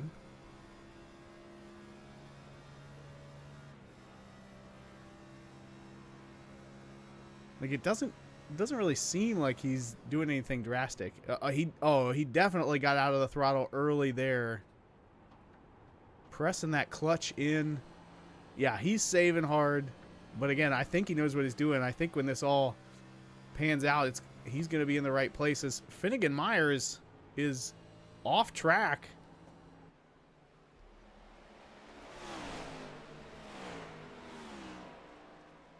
Or came down pit road. That's it. Yeah, he pitted. So Finnegan Myers pitted that time while we were on board with Widener. It's going to bring him out in the 14th position. John McNeil also on pit road. So Brian Smith is your leader. But again, we're pretty sure he needs to come to pit road. Last time he only made it 23 laps. He is 20 laps into this run, so expect to see him on pit road and within the next 5 laps for sure. They've got a pit. And the 15 is on pit road, and was that somebody running out of gas? Down under the 78. Is that Patinko? Yeah, I think the 81 is out of fuel. Or something else is wrong. That was just really strange. Looks like he's picked up some damage there on the right side. Tizio on pit lane. Jacob Smith now on pit lane with 8 to go. So your top 5 now is the 78 of Brian Smith. Cody Neal just a half second behind him. Nathan Finnegan 7 seconds behind the leaders. Those top 2. I think Finnegan got the note maybe a couple laps ago, maybe a couple dozen laps ago, that he couldn't make it, and he is saving hard as well. But he is 20 laps into his fuel run. He's going to have to go 28 to make it to the end. I'm not sure that's doable, as the furthest we've seen anyone go is 25, and that was Charlie Widener. But to each their own. John Ross now catching him. And there's the caution right as Brian Smith hits pit road.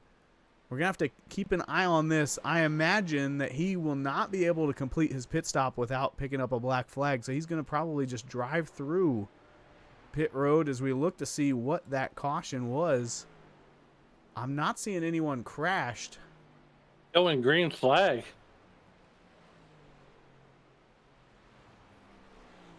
So Smith is going to stop. Like I said, I think There it goes. if the caution came out before he got on pit road, that he's going to pick up a penalty here for servicing the car, because pit road would have closed pretty quickly. And Cody Neal is going to pick up the pace car as the leader. You know that fuel saving strategy? Well, if you're Nathan Finnegan, You throw it all out the window. you're still in second place, and caution laps help you save more than green flag laps. So right now, You have to come down. the top 9 have not come to pit road. Finnegan Myers is in 10th position. There's a number of lap cars kind of sprinkled in to this lineup behind the pace car that'll all get sorted out when they come around to pit road right now. And let's see who's coming and who's not. Cody Neal's coming. John Ross is coming, but Finnegan is going to stay out. He has made his bed, and he's going to sleep in it. John Ross stays out.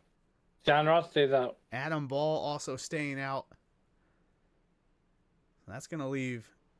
Myers is going to stay out, obviously, because he's already pitted, but he's going to be in 4th position.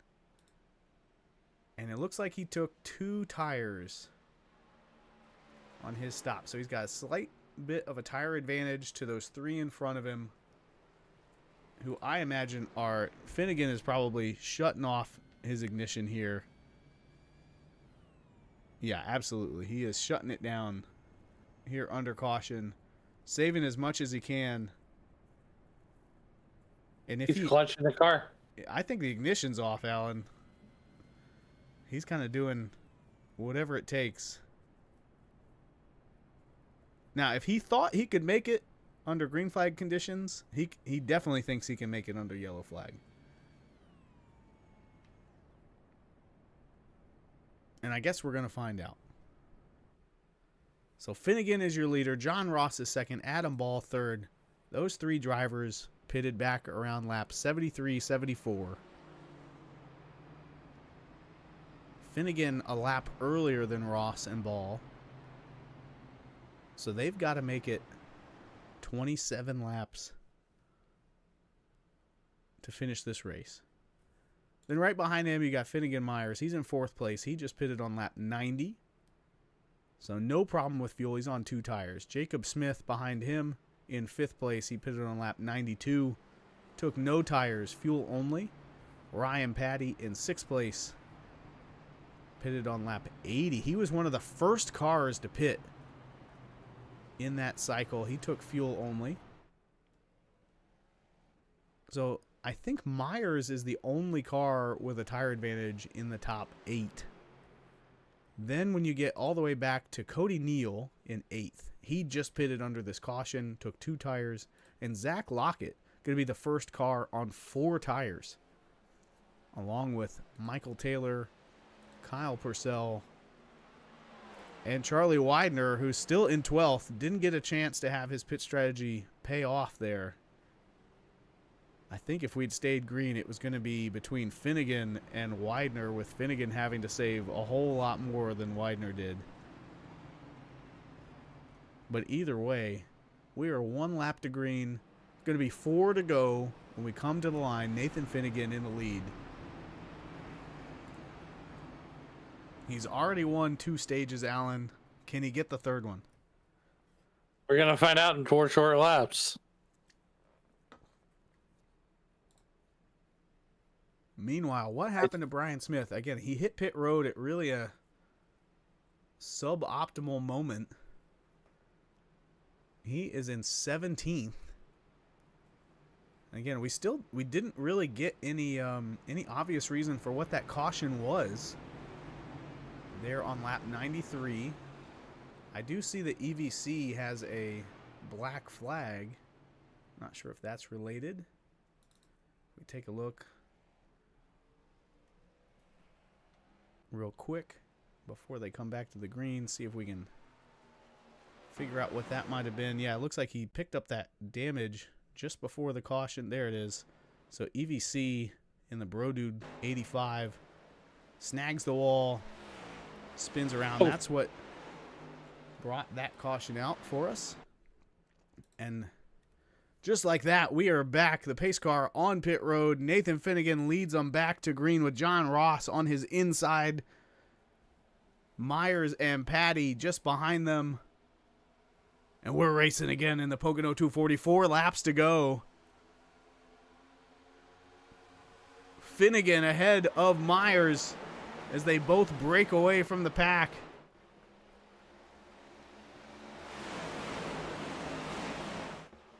John Ross just needs to be super smooth. Stay in that draft. Nathan Finnegan out too far. I don't think he's gonna make it back around. He's certainly gonna try, Allen. He's going to try to give that 0-0 all the dirty air he can. The 0-0 into the wall, trying to follow him. That's going to give John Ross a run, and he decides to push the 0-0 into the corner. As they come out of turn 3, they're coming back to 3 to go.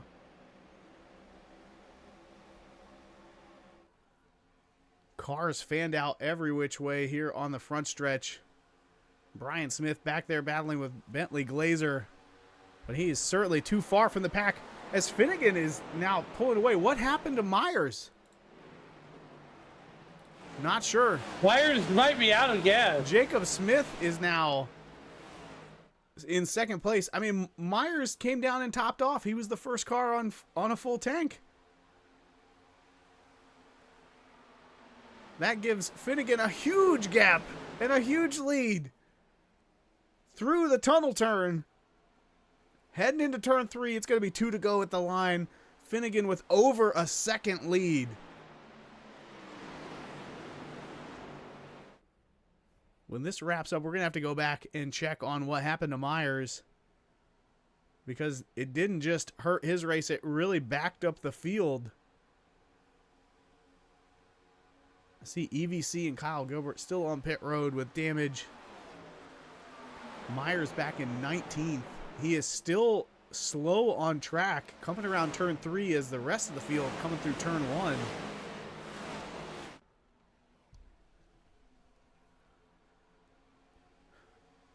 Now Cody Neal up to second ahead of Jacob Smith.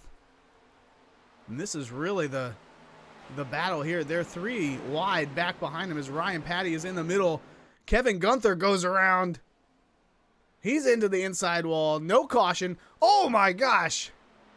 There is a caution. We're going to have a green-white checker finish as Brian Smith careened the inside wall. Let's go back. Take a look at that. Gunther was the first to get sideways. That sent Purcell into the wall. And then Smith right into that inlet. Wow, John McNeil comes up and gets him from behind. I mean, that's as much contact as you can get in a single accident. Check that one more time from the 55's viewpoint. He's back behind these other guys here. So he gets in. Let's back it up and look at Gunther. I believe that's where this started. As Patty kind of came down to make it 3 wide, Gunther on the bottom got arrow loose. The 01 going around. I mean, just a whole bunch of cars involved in that one. Oh. Let's watch the 01 this time. Oh, it actually looks like Smith gets into the 01 as well in a very close but separate, kind of a chain of events. So Smith getting the worst of it, the 55 getting a lot of damage. A number of cars headed to pit road for big repairs.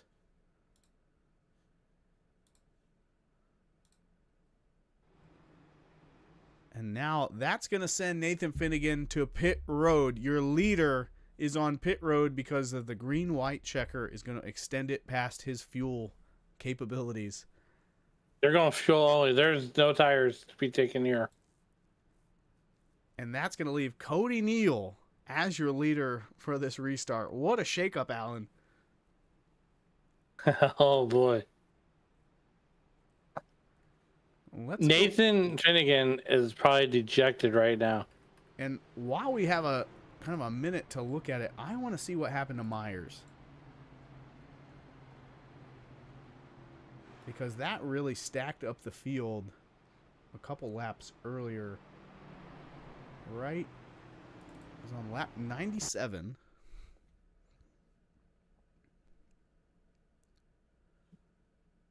And Myers is still up ahead of these drivers. But I think he's going to drop here. Right there. Let's see if we can back that up and ride along with that 0-0 to see what happened. He just gets loose and into the wall. And then I think maybe he just threw in the towel, Alan. Bentley Glazer swerving around him to avoid contact. And he just kept it in the wall to avoid maybe coming back down across traffic and brought it down to pit road.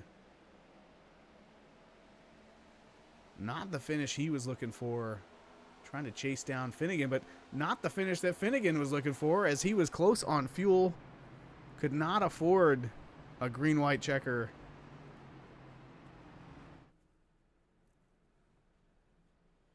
So the three drivers who combined to lead almost 90 laps. Actually, 95 laps, I believe, were Myers, who's now in 20th after getting into the wall. Brian Smith, who's still on pit road with a meatball flag. I don't think he's coming back. And Nathan Finnegan, who had to come down and top off on fuel and is sitting in 12th position. And you know what, Alan? He took 4 tires. So he is all in on this green-white checker now. But mired back in traffic. Gonna be an uphill battle from here to get this done in just 2 laps. And that's going to leave Cody Neal, who has led 3 laps in this race, and I believe they have all come in the last 3 laps. The only other driver in the whole field that's led a couple laps is Charlie Widener, because he stayed out on fuel. And he's up to 4th. And now he's sitting in 4th.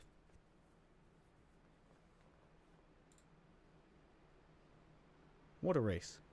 Just proves that the Tricky Triangle living up to its moniker. The 3 dominating drivers, all outside the top 10. 2 of them basically eliminated from the race for all intents and purposes at this point. Cody Neal and Jacob Smith sitting on the front row now.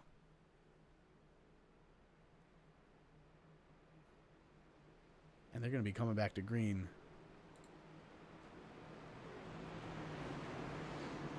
As they come out of turn 3. 2 laps to go for our first green-white checker attempt.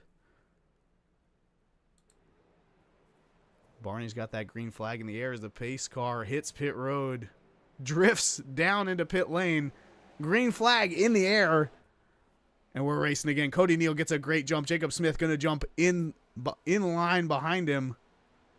On the nose of Michael Taylor. Zach Lockett, the Rocket. Bentley Glazer behind him on the inside lane. We got Ryan Patty and Charlie Widener on the outside, and they're 3-4 wide. 3 wide. Just incredible. Cody Neal pulling away. Jacob Charlie Smith. Widener. Charlie Widener, not give it up. Lockett and Taylor banging doors down that Long Pond straightaway as they head through the tunnel turn. And there goes Ryan Patty off the nose. Zach Lockett involved. They're both coming back across the track. We have another caution, and we're going to line up again for another green-white checker with the same top 3 cars. Cody Neal in first, Jacob Smith in second, and Charlie Widener third. This race just doesn't want to end, Alan. I believe it was Patty that went around first off the nose of somebody. So we take a look back. Zach Lockett. Let's actually back this up a little further. Right here, they're 3 wide. And Taylor and Lockett are kind of arguing over who should be in this lane right here. And Lockett decides he's going to send it into the turn. And then he comes up just a little. Patty comes down just a little. Both of those guys going for the same lane. Patty drifts back up across. Looks like most of the drivers there behind him able to avoid contact. Oh boy. Well, if you had that on your bingo card. Then you probably won bingo. You haven't mentioned the Waffle House once tonight, Alan. I know. Well, I tell you what, these last two restarts, there has been more action than a Waffle House at 3 a.m. That is true.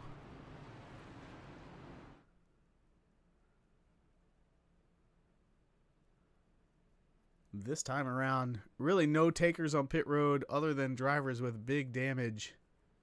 Oh, and just as I say it, a bunch of drivers in the back. Starting around 13th, they're going to come down. Ryan Patty going to get some repairs. The Purcell brothers, Sean and Kyle, are both on pit road. And let's check in with Nathan Finnegan. He did gain 5 positions with those 4 fresh tires. Not looking too bad right now from 7th. That was only in a lap and a half. I'm no mathematician, but I think that means he can get to the lead in 2 full laps.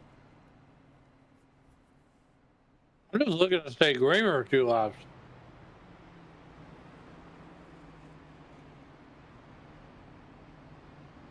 The 15 car is the Lucky Dog. Heading around now. That's going to put 18 cars back on the lead lap. Looks like Zach Lockett has had to retire after that wreck.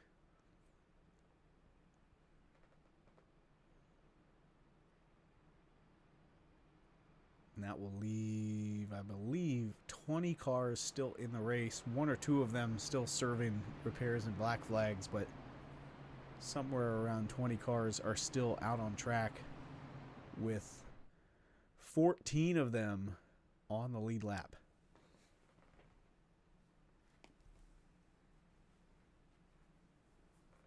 And all of this is updating as drivers are getting big repairs done on pit road. They're going to try to come out in front of the leader, I believe, and stay on the lead lap here for this next overtime attempt. Only get one more after this. That's right.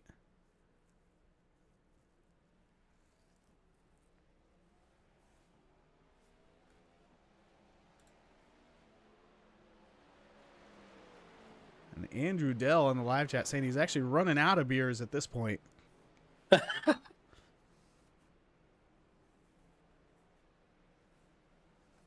Well, you got time. It takes about 2 minutes to get around to the speedway. Run to the local convenience store and get you some more beer. Yeah, as we're 1 to green, you got about a little under 2 minutes to get what you need. Get your popcorn, get your drinks, whatever they are. We're about to go green one more time with Cody Neal and Jacob Smith leading Charlie Widener and Bentley Glazer. And then behind them, Michael Taylor, Patrick Colby, Nathan Finnegan in 7th, Charles Woods in 8th, Adam Ball 9th, and Chris Camburn are your top 10.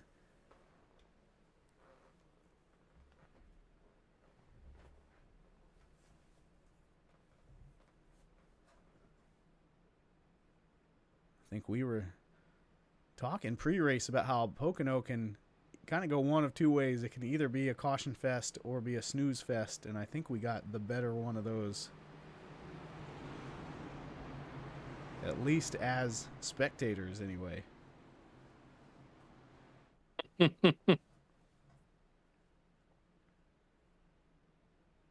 Well, Charlie Widener gets another shot. He's got to have a great restart here. He's got to hope that Jacob Smith and Cody Neal spin the tires.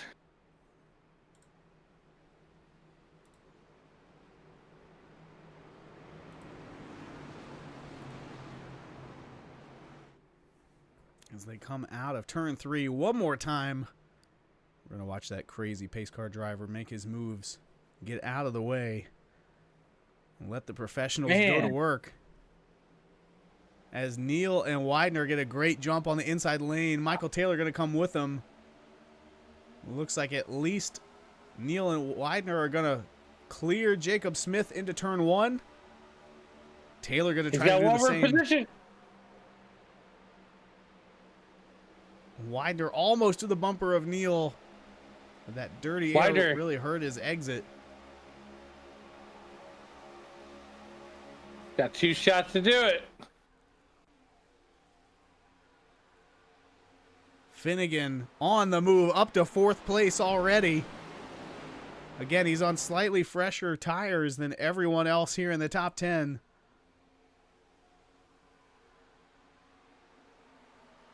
Can Michael Taylor get back to Charlie Whiter and help him out?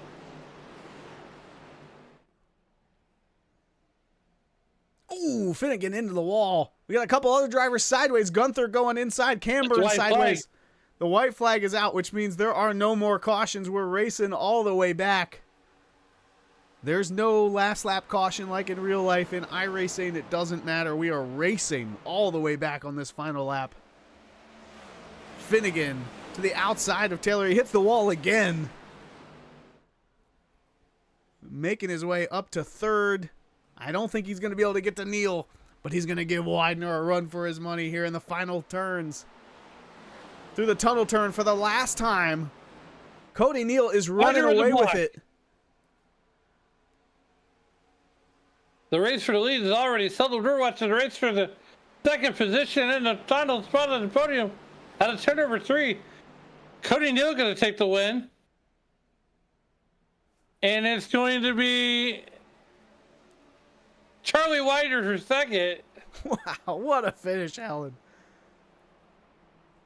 Michael Taylor coming in 4th. Jacob Smith 5th. Bentley Glazer in 6th. Patrick Colby 7th. Charles Woods 8th. Sean Purcell 9th. And Adam Ball are your top 10. But it's Cody Neal in the 38 with that new Caterpillar paint scheme. Getting it done.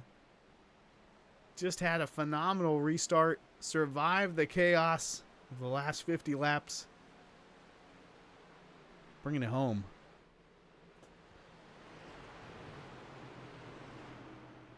My goodness.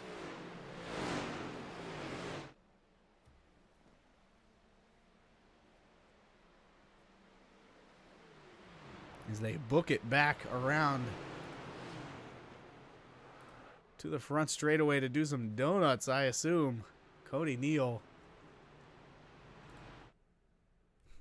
comes back around. He's bringing a party with him, Alan. Oh, yes.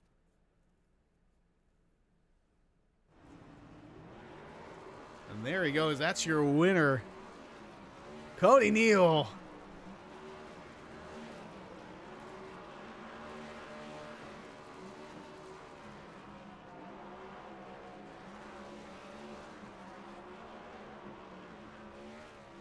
Getting his 2nd win on the season. His first was at Phoenix all the way back in March.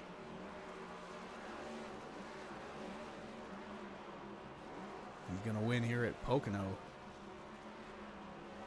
In the Pocono 240 for the Icon Cup Series. Jacob Smith doing burnouts there to support him as well.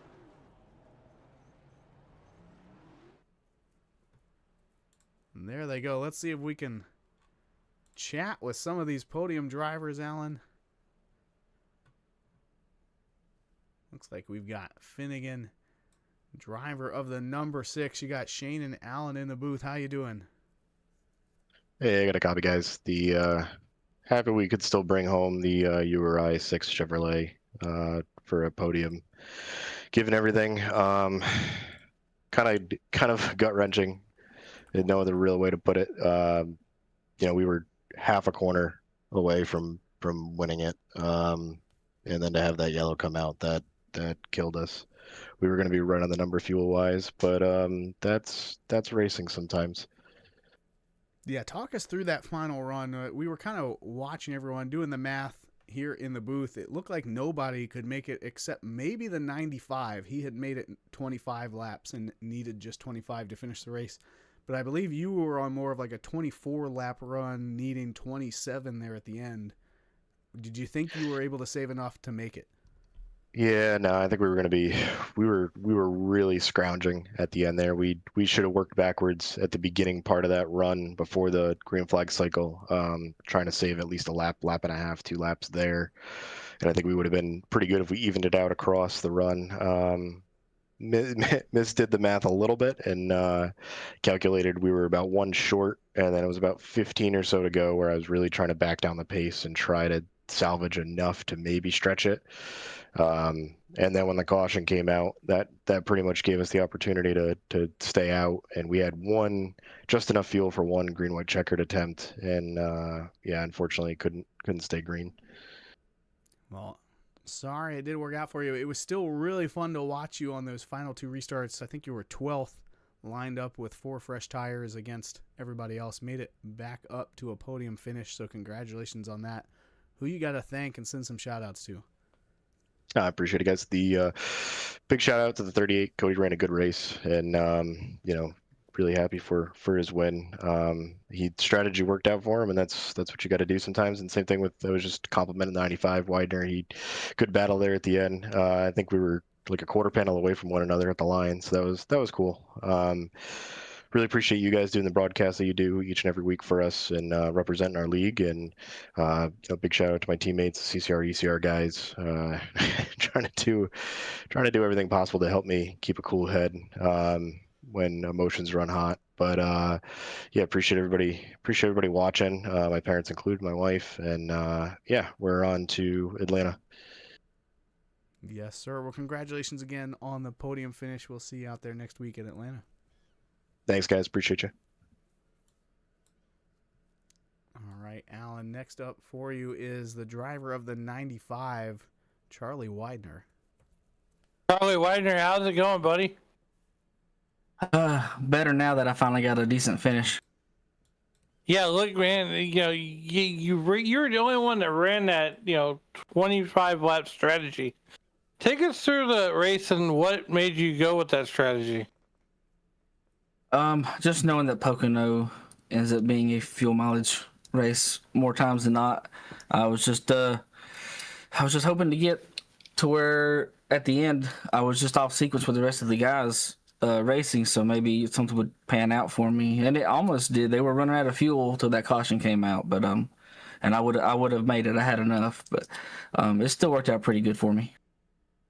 Yeah, absolutely. Now we head into Atlanta. What's your mindset going into Atlanta? What's that going to be like for you?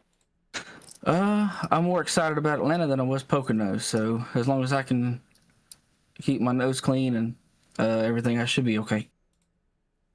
And before we get you out of here, who do you like to think and who helped you get it done on that number 90 car or number 95 car? I'm happy to be part of this league, man. There's a lot of really hard, tough, talented racers in here. So Ryan, Patty, everyone that gets this thing going, you guys do an excellent broadcast. Yeah, I'm hoping this is just the start of many podiums for me. Absolutely. Well, once again, congratulations on that podium finish. We'll see you next week at Atlanta. Thank you.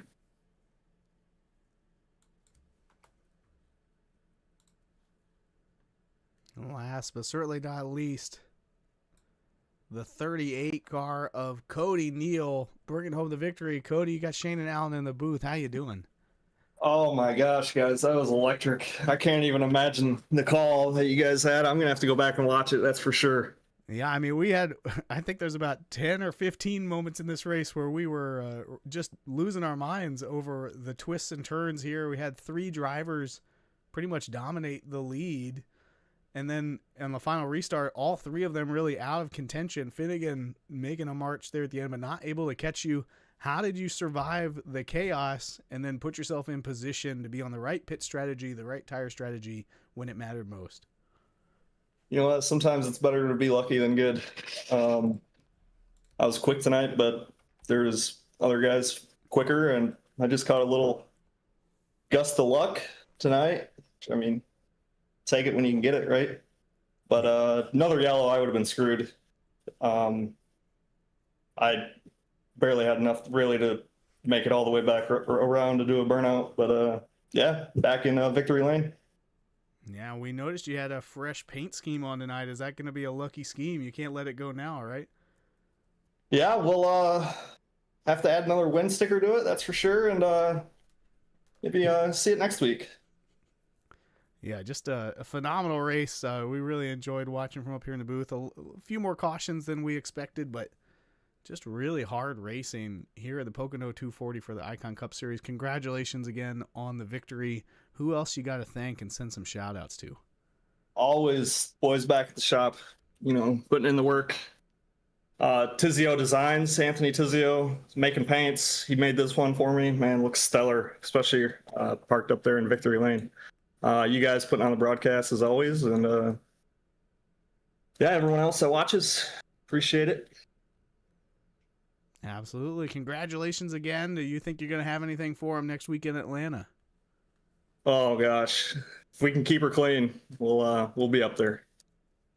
Well, we're looking forward to it, and good luck next week. We'll see you out there. Thanks, guys. Well, Alan, how about that? What a race. It really was a phenomenal finish there. 2 overtimes, 2 green-white checkers as we take a look at the results. It's going to be Cody Neal bringing it home first, Charlie Widener in second, Nathan Finnegan third, Michael Taylor in fourth, Jacob Smith fifth, Bentley Glazer sixth, Patrick Colby seventh, Charles Woods eighth, Sean Purcell ninth, and Adam Ball rounding out the top 10.